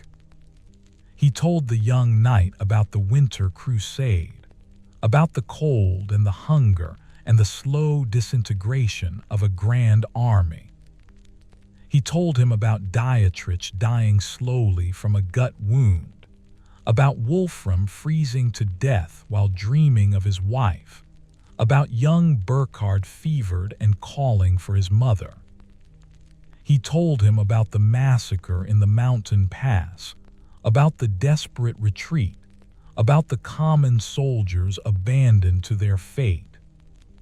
He told him about brother Matthias, about the monk's quiet courage and compassion, about how true heroism looked nothing like the songs and stories made it seem. He told him about the prayer book he still kept, about the words written in the margin, we carry home in our hearts. "War is not glorious," Conrad said, binding the knight's wound with careful hands. "Crusades are not holy adventures. They are brutal, messy, wasteful enterprises that chew up human lives and spit them out. If you go, you will likely die. If you survive, you will be changed in ways you cannot predict. And the chances are very good that nothing you accomplish will justify the price you pay." The young knight was quiet, his earlier enthusiasm dimmed. "But you went," he said finally. "You took the cross. Do you regret it?" Conrad thought about this carefully. Did he regret it? It was a complicated question. He regretted the deaths, the waste, the suffering. He regretted that thousands of men had died for nothing. But he couldn't regret the person he had become, the path that had led him to this work that gave his life meaning. "I learned things on that crusade," he said finally.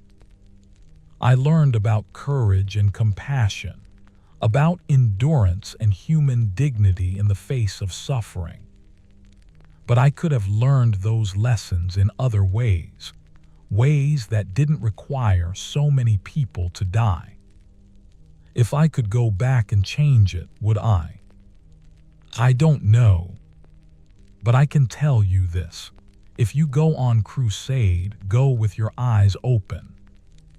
Don't believe the promises of glory and easy victories. Understand that you're choosing to walk into darkness, and you may not walk out again. And if you do walk out, You'll carry that darkness with you for the rest of your life.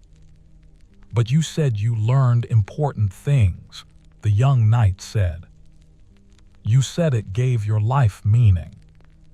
My work gives my life meaning, Conrad corrected. The crusade just showed me what mattered. And it showed me at a terrible cost. He finished bandaging the wound and looked the young man in the eye. Think carefully before you take the cross. Think about what you're really seeking. If it's glory or wealth, you'll almost certainly be disappointed. If it's meaning or purpose, there are better ways to find it. Ways that don't require you to wade through blood and watch your friends die. The young knight left looking thoughtful, and Conrad never knew what decision he made. But Conrad hoped he had planted a seed of doubt, a hesitation that might save a life. As Conrad grew older, he found himself increasingly drawn to writing. In the evenings, after the day's work was done, he would sit by candlelight and write about his experiences. Not as heroic tales or adventure stories, but as honest accounts of what he had seen and felt.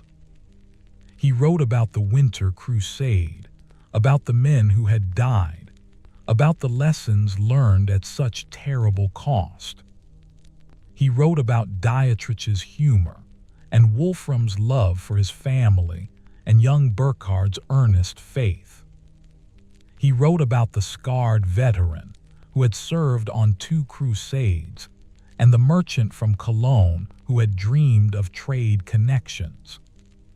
He wrote about Brother Matthias, about the monk's gentle wisdom and unwavering compassion, about how one person living with integrity could light the darkness for others. He wrote not because he thought his words would change the world, but because he had made a promise to remember, to bear witness, to ensure that the dead were not entirely forgotten. And he wrote because he had discovered that writing was its own form of healing, a way of making sense of senseless events, of finding meaning in chaos. Sometimes people in the town would ask him about his past, about the crusade he had been on. He would tell them the truth, as much as they wanted to hear, though he learned quickly that most people preferred the romantic version, the tales of brave knights and noble deeds. The truth made them uncomfortable. But occasionally, someone would really listen, would hear what he was saying beneath the words. These were usually people who had experienced their own traumas, their own losses, who understood that life was more complicated than the simple stories suggested. To these people, Conrad could speak freely, and in those conversations he found a kind of fellowship, a recognition that they were all survivors of something, all carrying wounds that would never fully heal.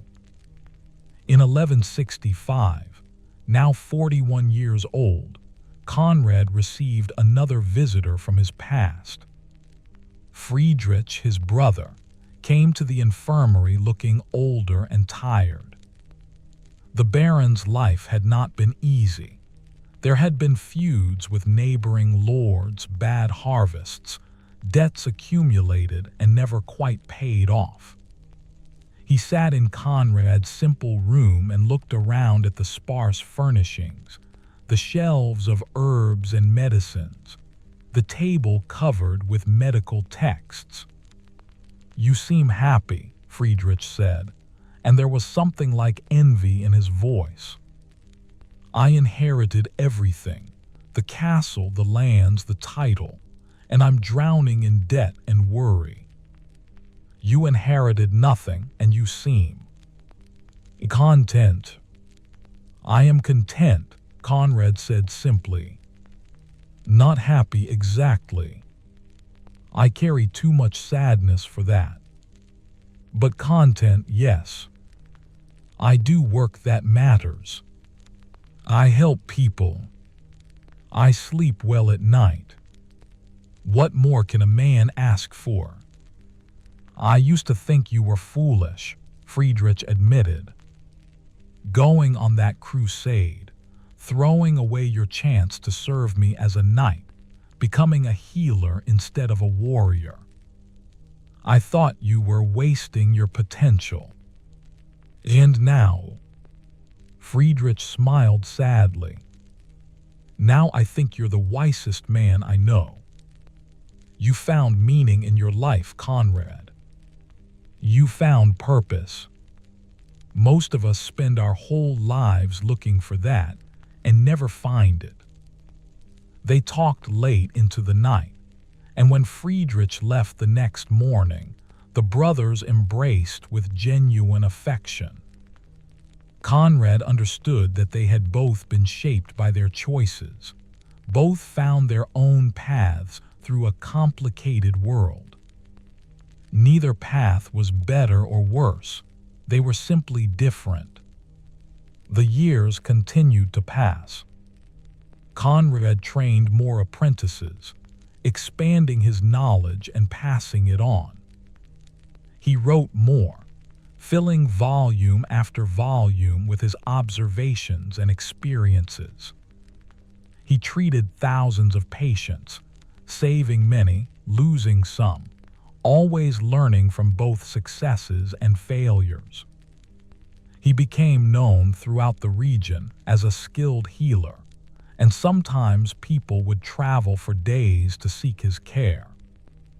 He welcomed them all, rich and poor, noble and peasant, Christian and Jew, and even the occasional Muslim merchant passing through. He had learned on the crusade that suffering was universal, that pain recognized no boundaries of faith or birth. Everyone deserved care. Everyone deserved compassion. On winter nights, when the wind howled around the infirmary and snow piled against the walls, Conrad would sometimes remember those frozen passes in Anatolia. The memories had lost some of their sharp edge over the years, becoming more like old scars, still present, still tender when pressed, but no longer bleeding. He would take out Brother Matthias's prayer book and read the monk's marginal notes, those small observations about kindness and courage, and the daily choice to love in a world that often seemed loveless. And he would think about how his life had unfolded, how the terrible experience of the crusade had paradoxically led him to the most meaningful work he could imagine. In 1170, as autumn leaves fell and the world prepared for winter once more, Conrad fell ill with a fever. He knew immediately that it was serious. He had seen enough fevers to recognize the dangerous kind. He continued working as long as he could, but eventually had to take to his bed, attended now by his own apprentices who had learned their skills from him. Father Anselm, now ancient and barely able to walk, came to administer the last rites. Conrad was conscious but weak, his body finally giving out after years of service. "Do you want to make a confession?" the old priest asked gently. Conrad thought about this. What did he have to confess? He had tried to live a good life, to help people, to honor the memory of those who had died. He had failed sometimes, acted selfishly sometimes, but he had tried. "I confess that I'm afraid," he said finally. "Not of death itself, but of being forgotten. Of all the stories dying with me." "Your stories won't die," Father Anselm assured him. You've trained apprentices who will carry on your work. You've written volumes that people will read. You've touched hundreds of lives, Conrad. That legacy doesn't disappear just because you do. Conrad nodded weakly. Tell me, Father, do you think my mother is in heaven? Do you think she knows what I've done with my life? The old priest smiled. I think if there is heaven, and if your mother is there, she will be very proud of the man you became. You took a terrible experience and transformed it into something beautiful. That is grace, Conrad. That is redemption. Conrad closed his eyes, thinking of his mother's soft voice singing while she embroidered, thinking of Dietrich's laugh and Wolfram's quiet strength, and young Burkhard's earnest faith, thinking of Brother Matthias kneeling beside him in the tomb, offering comfort when there was no comfort to be had, thinking of all the patients he had helped over the years, all the lives he had touched, all the small moments of compassion that had accumulated into a life well lived. We carry home in our hearts, he whispered, Brother Matthias's words coming back to him one final time. What was that? Father Anselm asked, leaning closer. But Conrad had slipped into unconsciousness. He died 3 days later, on a gray November morning when frost covered the ground and the world was quiet. His apprentices buried him in the churchyard, and they marked his grave with a simple stone. Conrad von Steinberg, Knight, Healer, Witness 11/20/41170, he remembered. In the years after Conrad's death, his legacy grew in ways he never could have anticipated. His apprentices continued his work, opening infirmaries in other towns, spreading the techniques and philosophy he had taught them. But more than that, they carried forward his stories, his witness to the Winter Crusade and its terrible cost. One of his apprentices, a young woman named Gisela, had been particularly moved by Conrad's writings. She had spent hours in his final years helping him organize his manuscripts, listening to him speak about his experiences, asking questions that drew out details he had almost forgotten. After his death, she took it upon herself to preserve his work, copying the manuscripts carefully and distributing them to monasteries and cathedral libraries throughout the German lands. In one of those manuscripts, Conrad had written something that Gisela thought captured the essence of what he had learned. Men speak of crusades as holy wars, as if holiness could be found in the clash of swords and the spilling of blood. But I tell you this, I found more holiness in Brother Matthias cleaning a wound than in all the battles fought in Christ's name. I found more grace in a dying man's courage than in the grandest cathedral. The crusade taught me that God is not found in glory and conquest, but in the quiet moments when we choose to care for each other despite our fear, despite our pain, despite knowing that all our efforts may come to nothing. That is the real crusade, the daily battle to remain human in an inhuman world. These words resonated in an age that was growing weary of endless crusading. The Second Crusade had ended in failure, and now there was talk of a third crusade to reclaim Jerusalem from Saladin. Young men were taking the cross again, marching off with dreams of glory, and many of them would never return. Conrad's writings offered a counter-narrative, a voice of experience that spoke truth about the cost of such endeavors. But the manuscripts were not just about crusading. Conrad had written extensively about healing, about medicine and technique, but also about the philosophy of care. He had written about the importance of seeing patients as whole people, not just collections of symptoms. He had written about the need for compassion without condescension, for honesty tempered with kindness. He had written about the art of sitting with the dying, of bearing witness to suffering without trying to fix what could not be fixed. These teachings found their way into medical school and hospitals across Europe. Physicians would quote Conrad von Steinberg when discussing the ethics of care. Monks would copy passages from his writings into their own medical texts. He became, without ever intending to, one of the influential medical thinkers of his era. 20 years after Conrad's death, a young monk named Johannes arrived at the monastery at Melk, the same monastery where Brother Matthias had lived before going on crusade. Johannes had come to study healing, having heard that the monastery had an excellent infirmary and a rich medical library.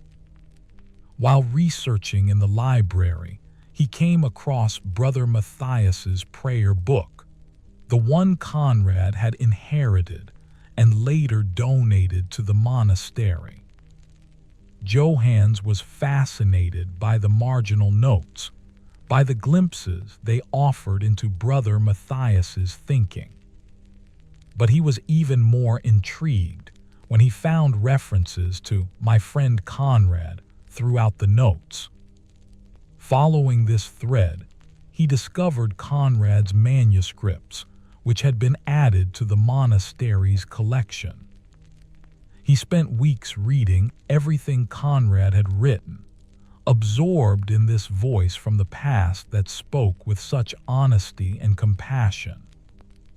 In the prayer book, he found a note that Brother Matthias had written shortly before leaving for the Holy Land, a note Conrad had probably never seen because it was tucked into the back pages. I go on this crusade knowing I may not return, but I go because I believe God calls me to serve. Not to fight, I am no warrior, but to offer comfort to those who suffer, regardless of which side they fight for. War brings out the worst in humanity, but it also creates opportunities for the best. In the midst of death and hatred, acts of mercy shine all the brighter.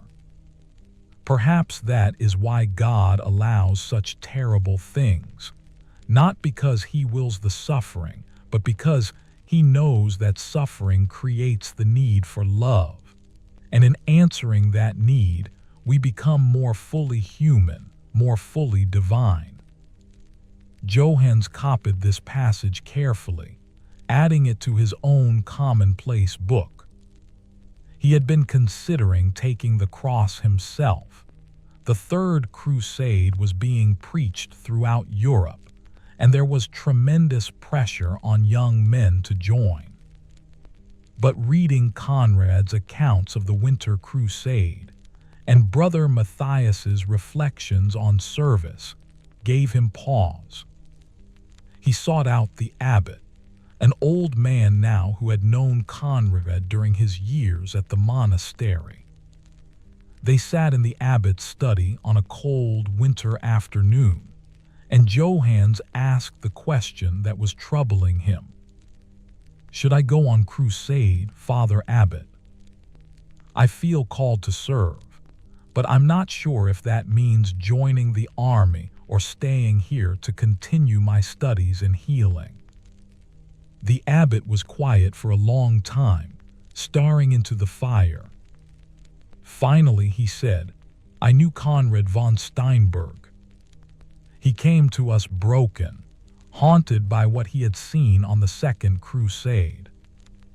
Over the years here, he found healing, found a way to transform his suffering into something meaningful. Before he left to return to Bavaria, he told me something I've never forgotten. He said, 'The world needs more healers and fewer warriors.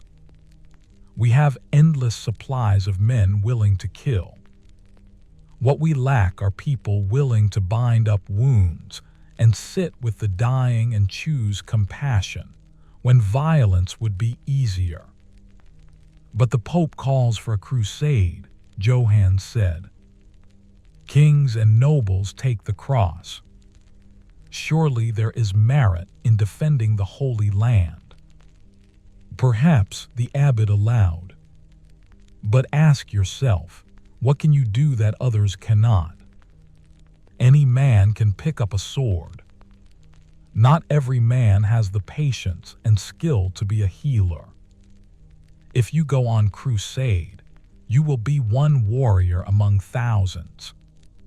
If you stay and complete your training, you will be one healer among far fewer. Which choice creates more good in the world?" Johann stayed at the monastery. He completed his training and went on to become one of the most respected physicians of his generation. He founded a hospital in Vienna that served both rich and poor, and he trained dozens of apprentices in the methods he had learned. In his own writings, he often quoted Conrad von Steinberg, acknowledging his debt to a man he had never met but whose words had shaped his life's direction. This pattern repeated itself across Europe. Conrad's manuscripts circulated, and his influence spread, touching lives in ways he never could have imagined. Young people read his accounts of the Winter Crusade and chose not to take the cross, choosing instead to serve in other ways. Healers read his writings on compassionate care and incorporated his teachings into their practice. Monks and nuns copied passages from his work into their own books, spreading his wisdom even further. But perhaps his greatest legacy was more intangible. Conrad had given voice to an experience that many crusaders shared but few spoke about: the disillusionment, the horror, the sense that the grand promises had been lies. For decades, the church and nobility had controlled the narrative about crusading, emphasizing glory and salvation while minimizing the suffering and waste. Conrad's writings offered an alternative narrative, one that centered the human cost of holy war. This didn't stop crusades. Men would continue to take the cross for another century or more. But it introduced doubt into the cultural conversation, a skepticism that would eventually contribute to the end of the crusading movement. Conrad's voice, speaking from experience rather than theory, carried weight that no theological argument could match. In 1215, 45 years after Conrad's death, the Fourth Lateran Council convened in Rome. Among the topics discussed was the question of crusading, whether another great expedition should be launched, how to recruit warriors, how to fund the endeavor. During these discussions, a German bishop rose and read a passage from Conrad's writings, the one describing the retreat from Anatolia and the abandonment of the common soldiers at Italia. "This is the reality of crusading," the bishop said. not glory and salvation, but suffering and waste. Before we call another generation of young men to die in foreign lands, we must ask ourselves, what have we truly accomplished with all these crusades? Jerusalem is lost again. Thousands upon thousands are dead. And for what? To satisfy the pride of kings and the ambitions of nobles. The bishop's words caused considerable controversy.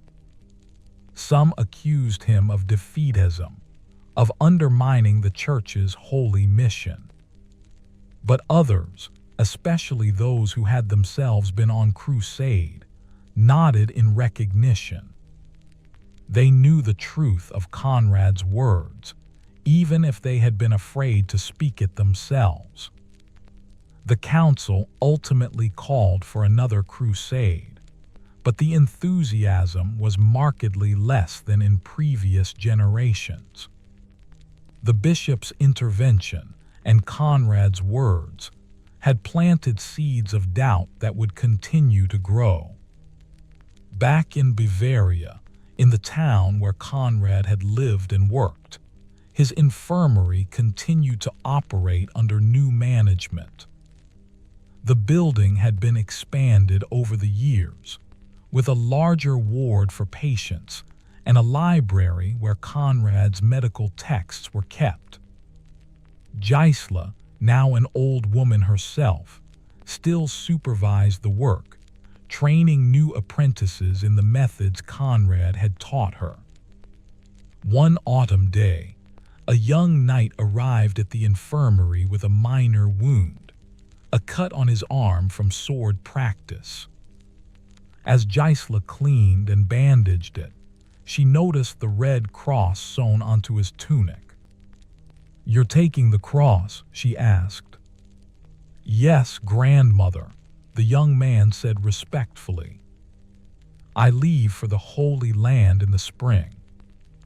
I'll fight to reclaim Jerusalem from the Saracens."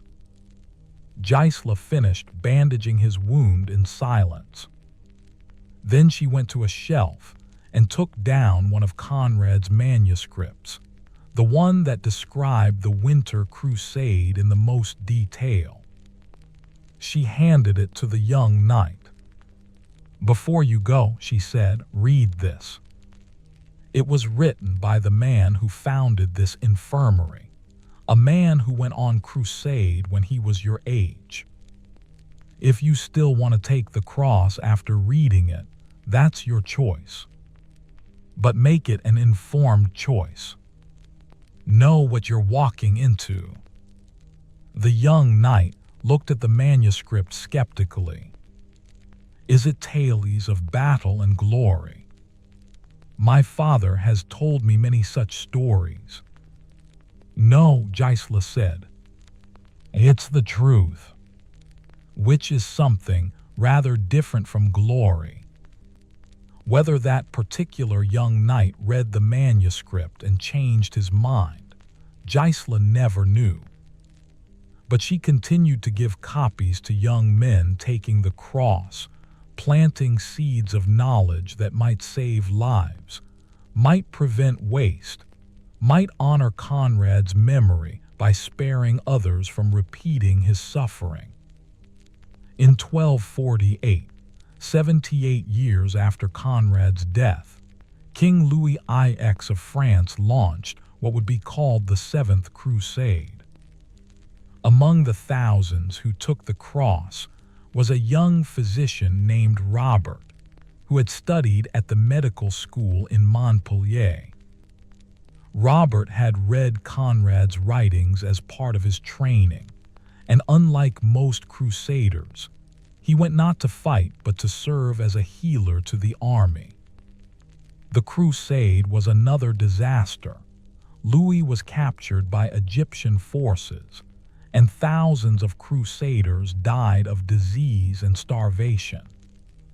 But throughout the campaign, Robert worked tirelessly to care for the sick and wounded, applying the techniques and philosophy he had learned from Conrad's writings.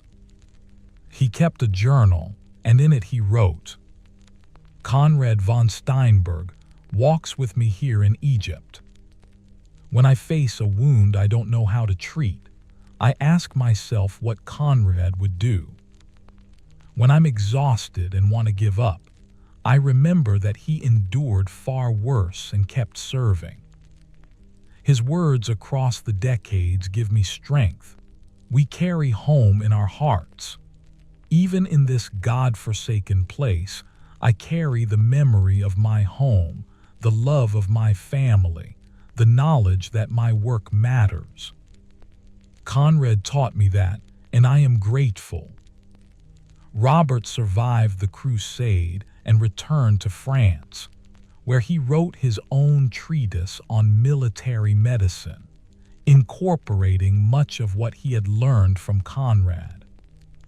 The treatise became a standard text for centuries, ensuring that Conrad's influence continued long after his name was forgotten by all but scholars and physicians.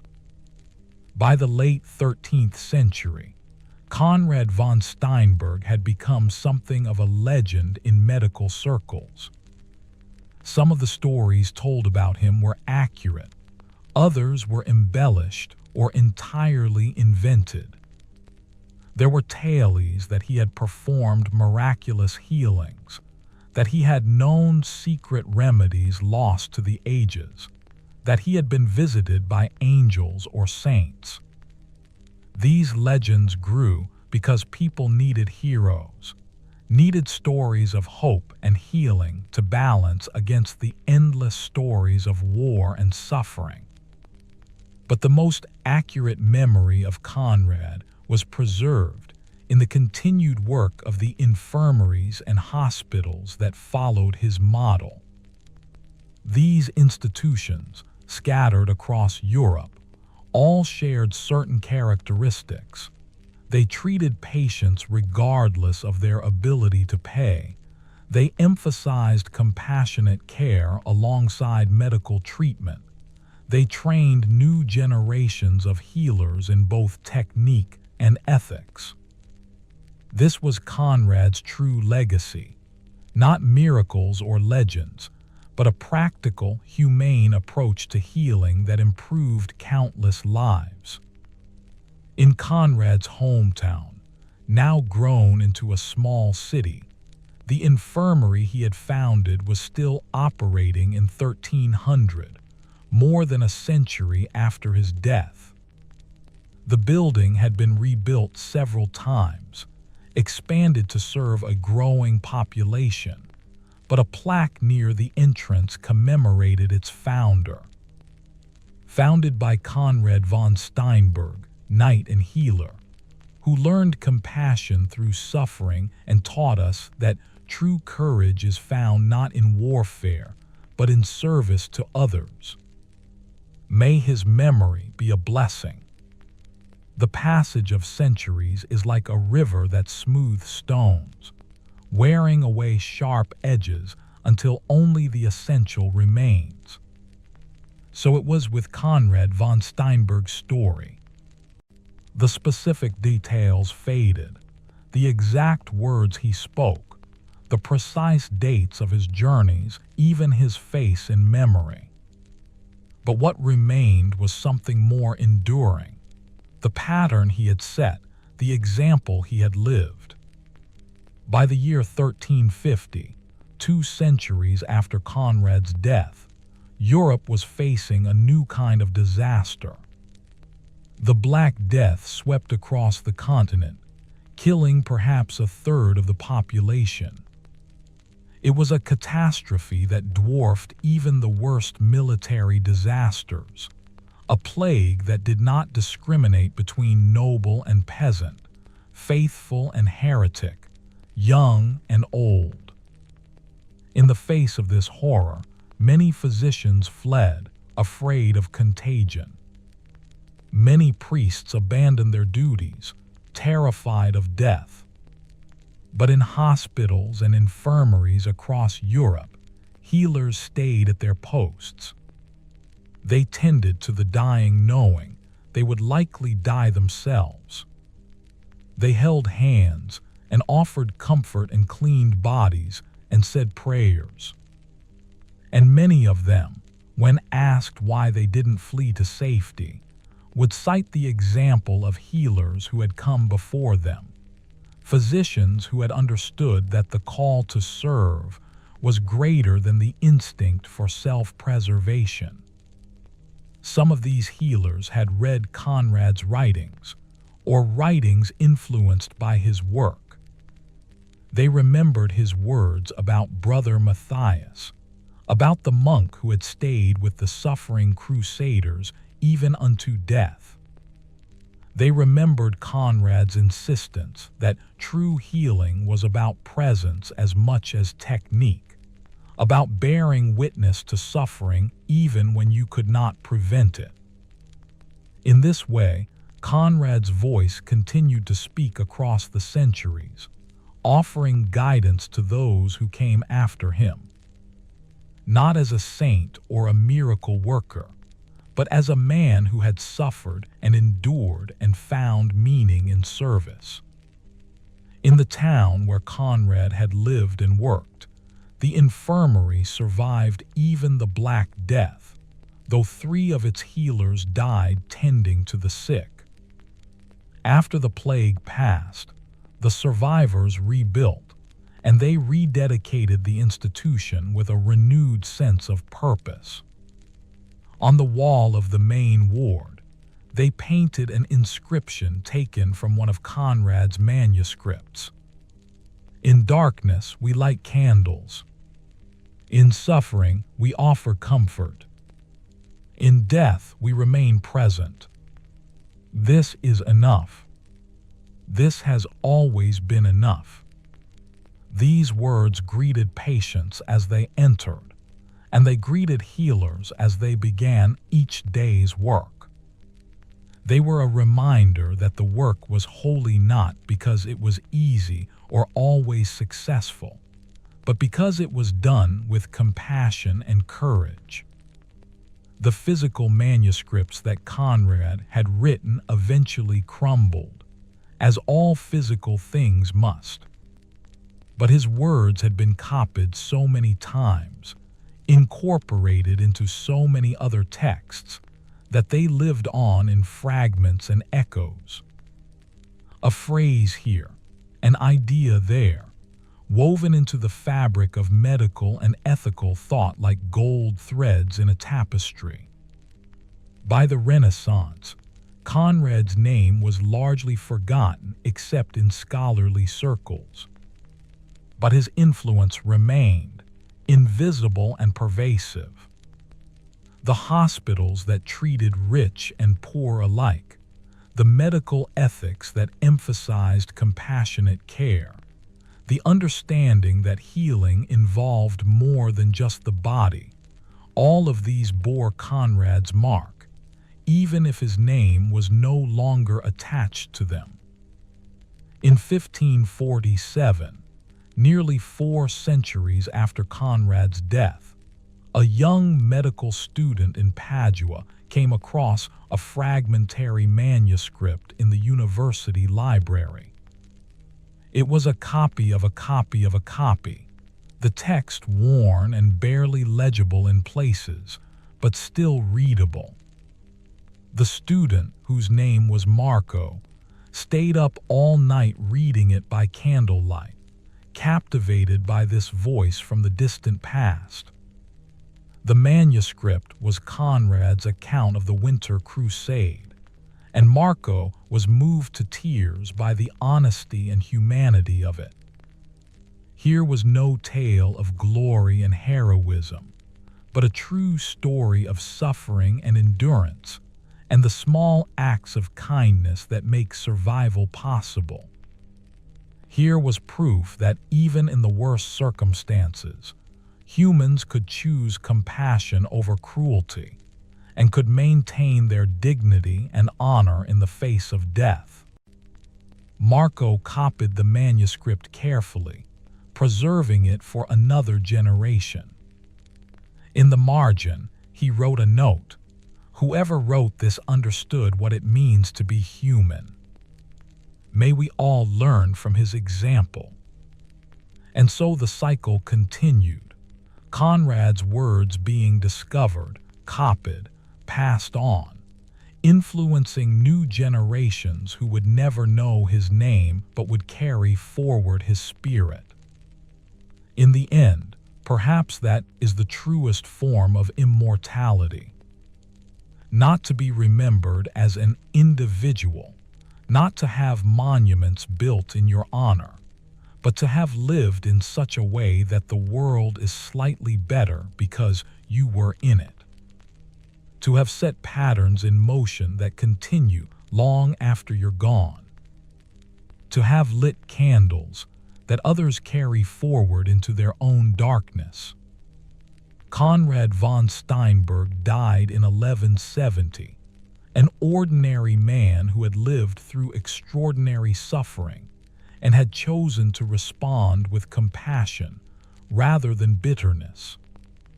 He did not save thousands through miraculous cures. He did not write great philosophical treatises or found religious orders. He simply tended to the sick, trained others to do the same, and wrote honestly about what he had experienced. But in doing these simple things with consistency and love, he created ripples that spread across centuries. Healers he never met followed his example. Patients he never treated benefited from methods he pioneered. Young people he never knew chose service over violence because they read his words. And in his hometown, in the infirmary that bore his mark if not his name, the work continued. Healers rose each morning and tended to the sick. They cleaned wounds and set bones and offered comfort to the dying.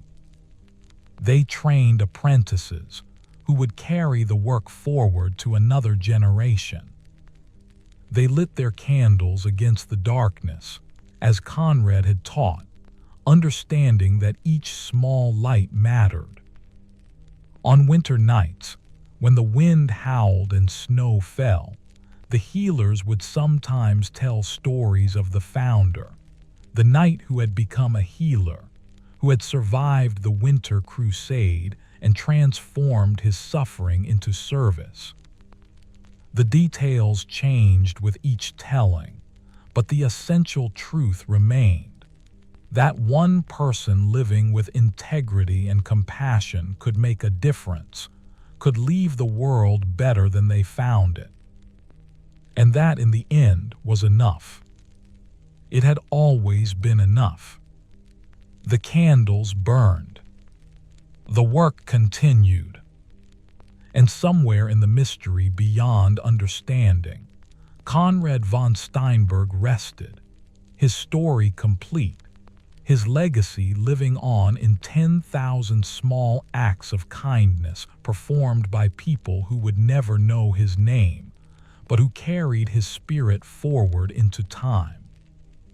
Here ends the tale of the winter crusade that failed, and of one man who learned that the truest victories are won not on battlefields, but in the quiet spaces where we choose to care for each other despite our fear, despite our pain, despite knowing that all our efforts are temporary and all our candles must eventually go out. Sleep now, dear traveler, and rest well. For tomorrow you too will wake and face your own battles, your own choices between light and darkness. And in those moments, remember Conrad, remember Brother Matthias, remember all those who have gone before us, lighting candles against the night. Their light still shines if we have eyes to see it. And your own light matters more than you know. Good night, and may you carry home in your heart, wherever you may wander.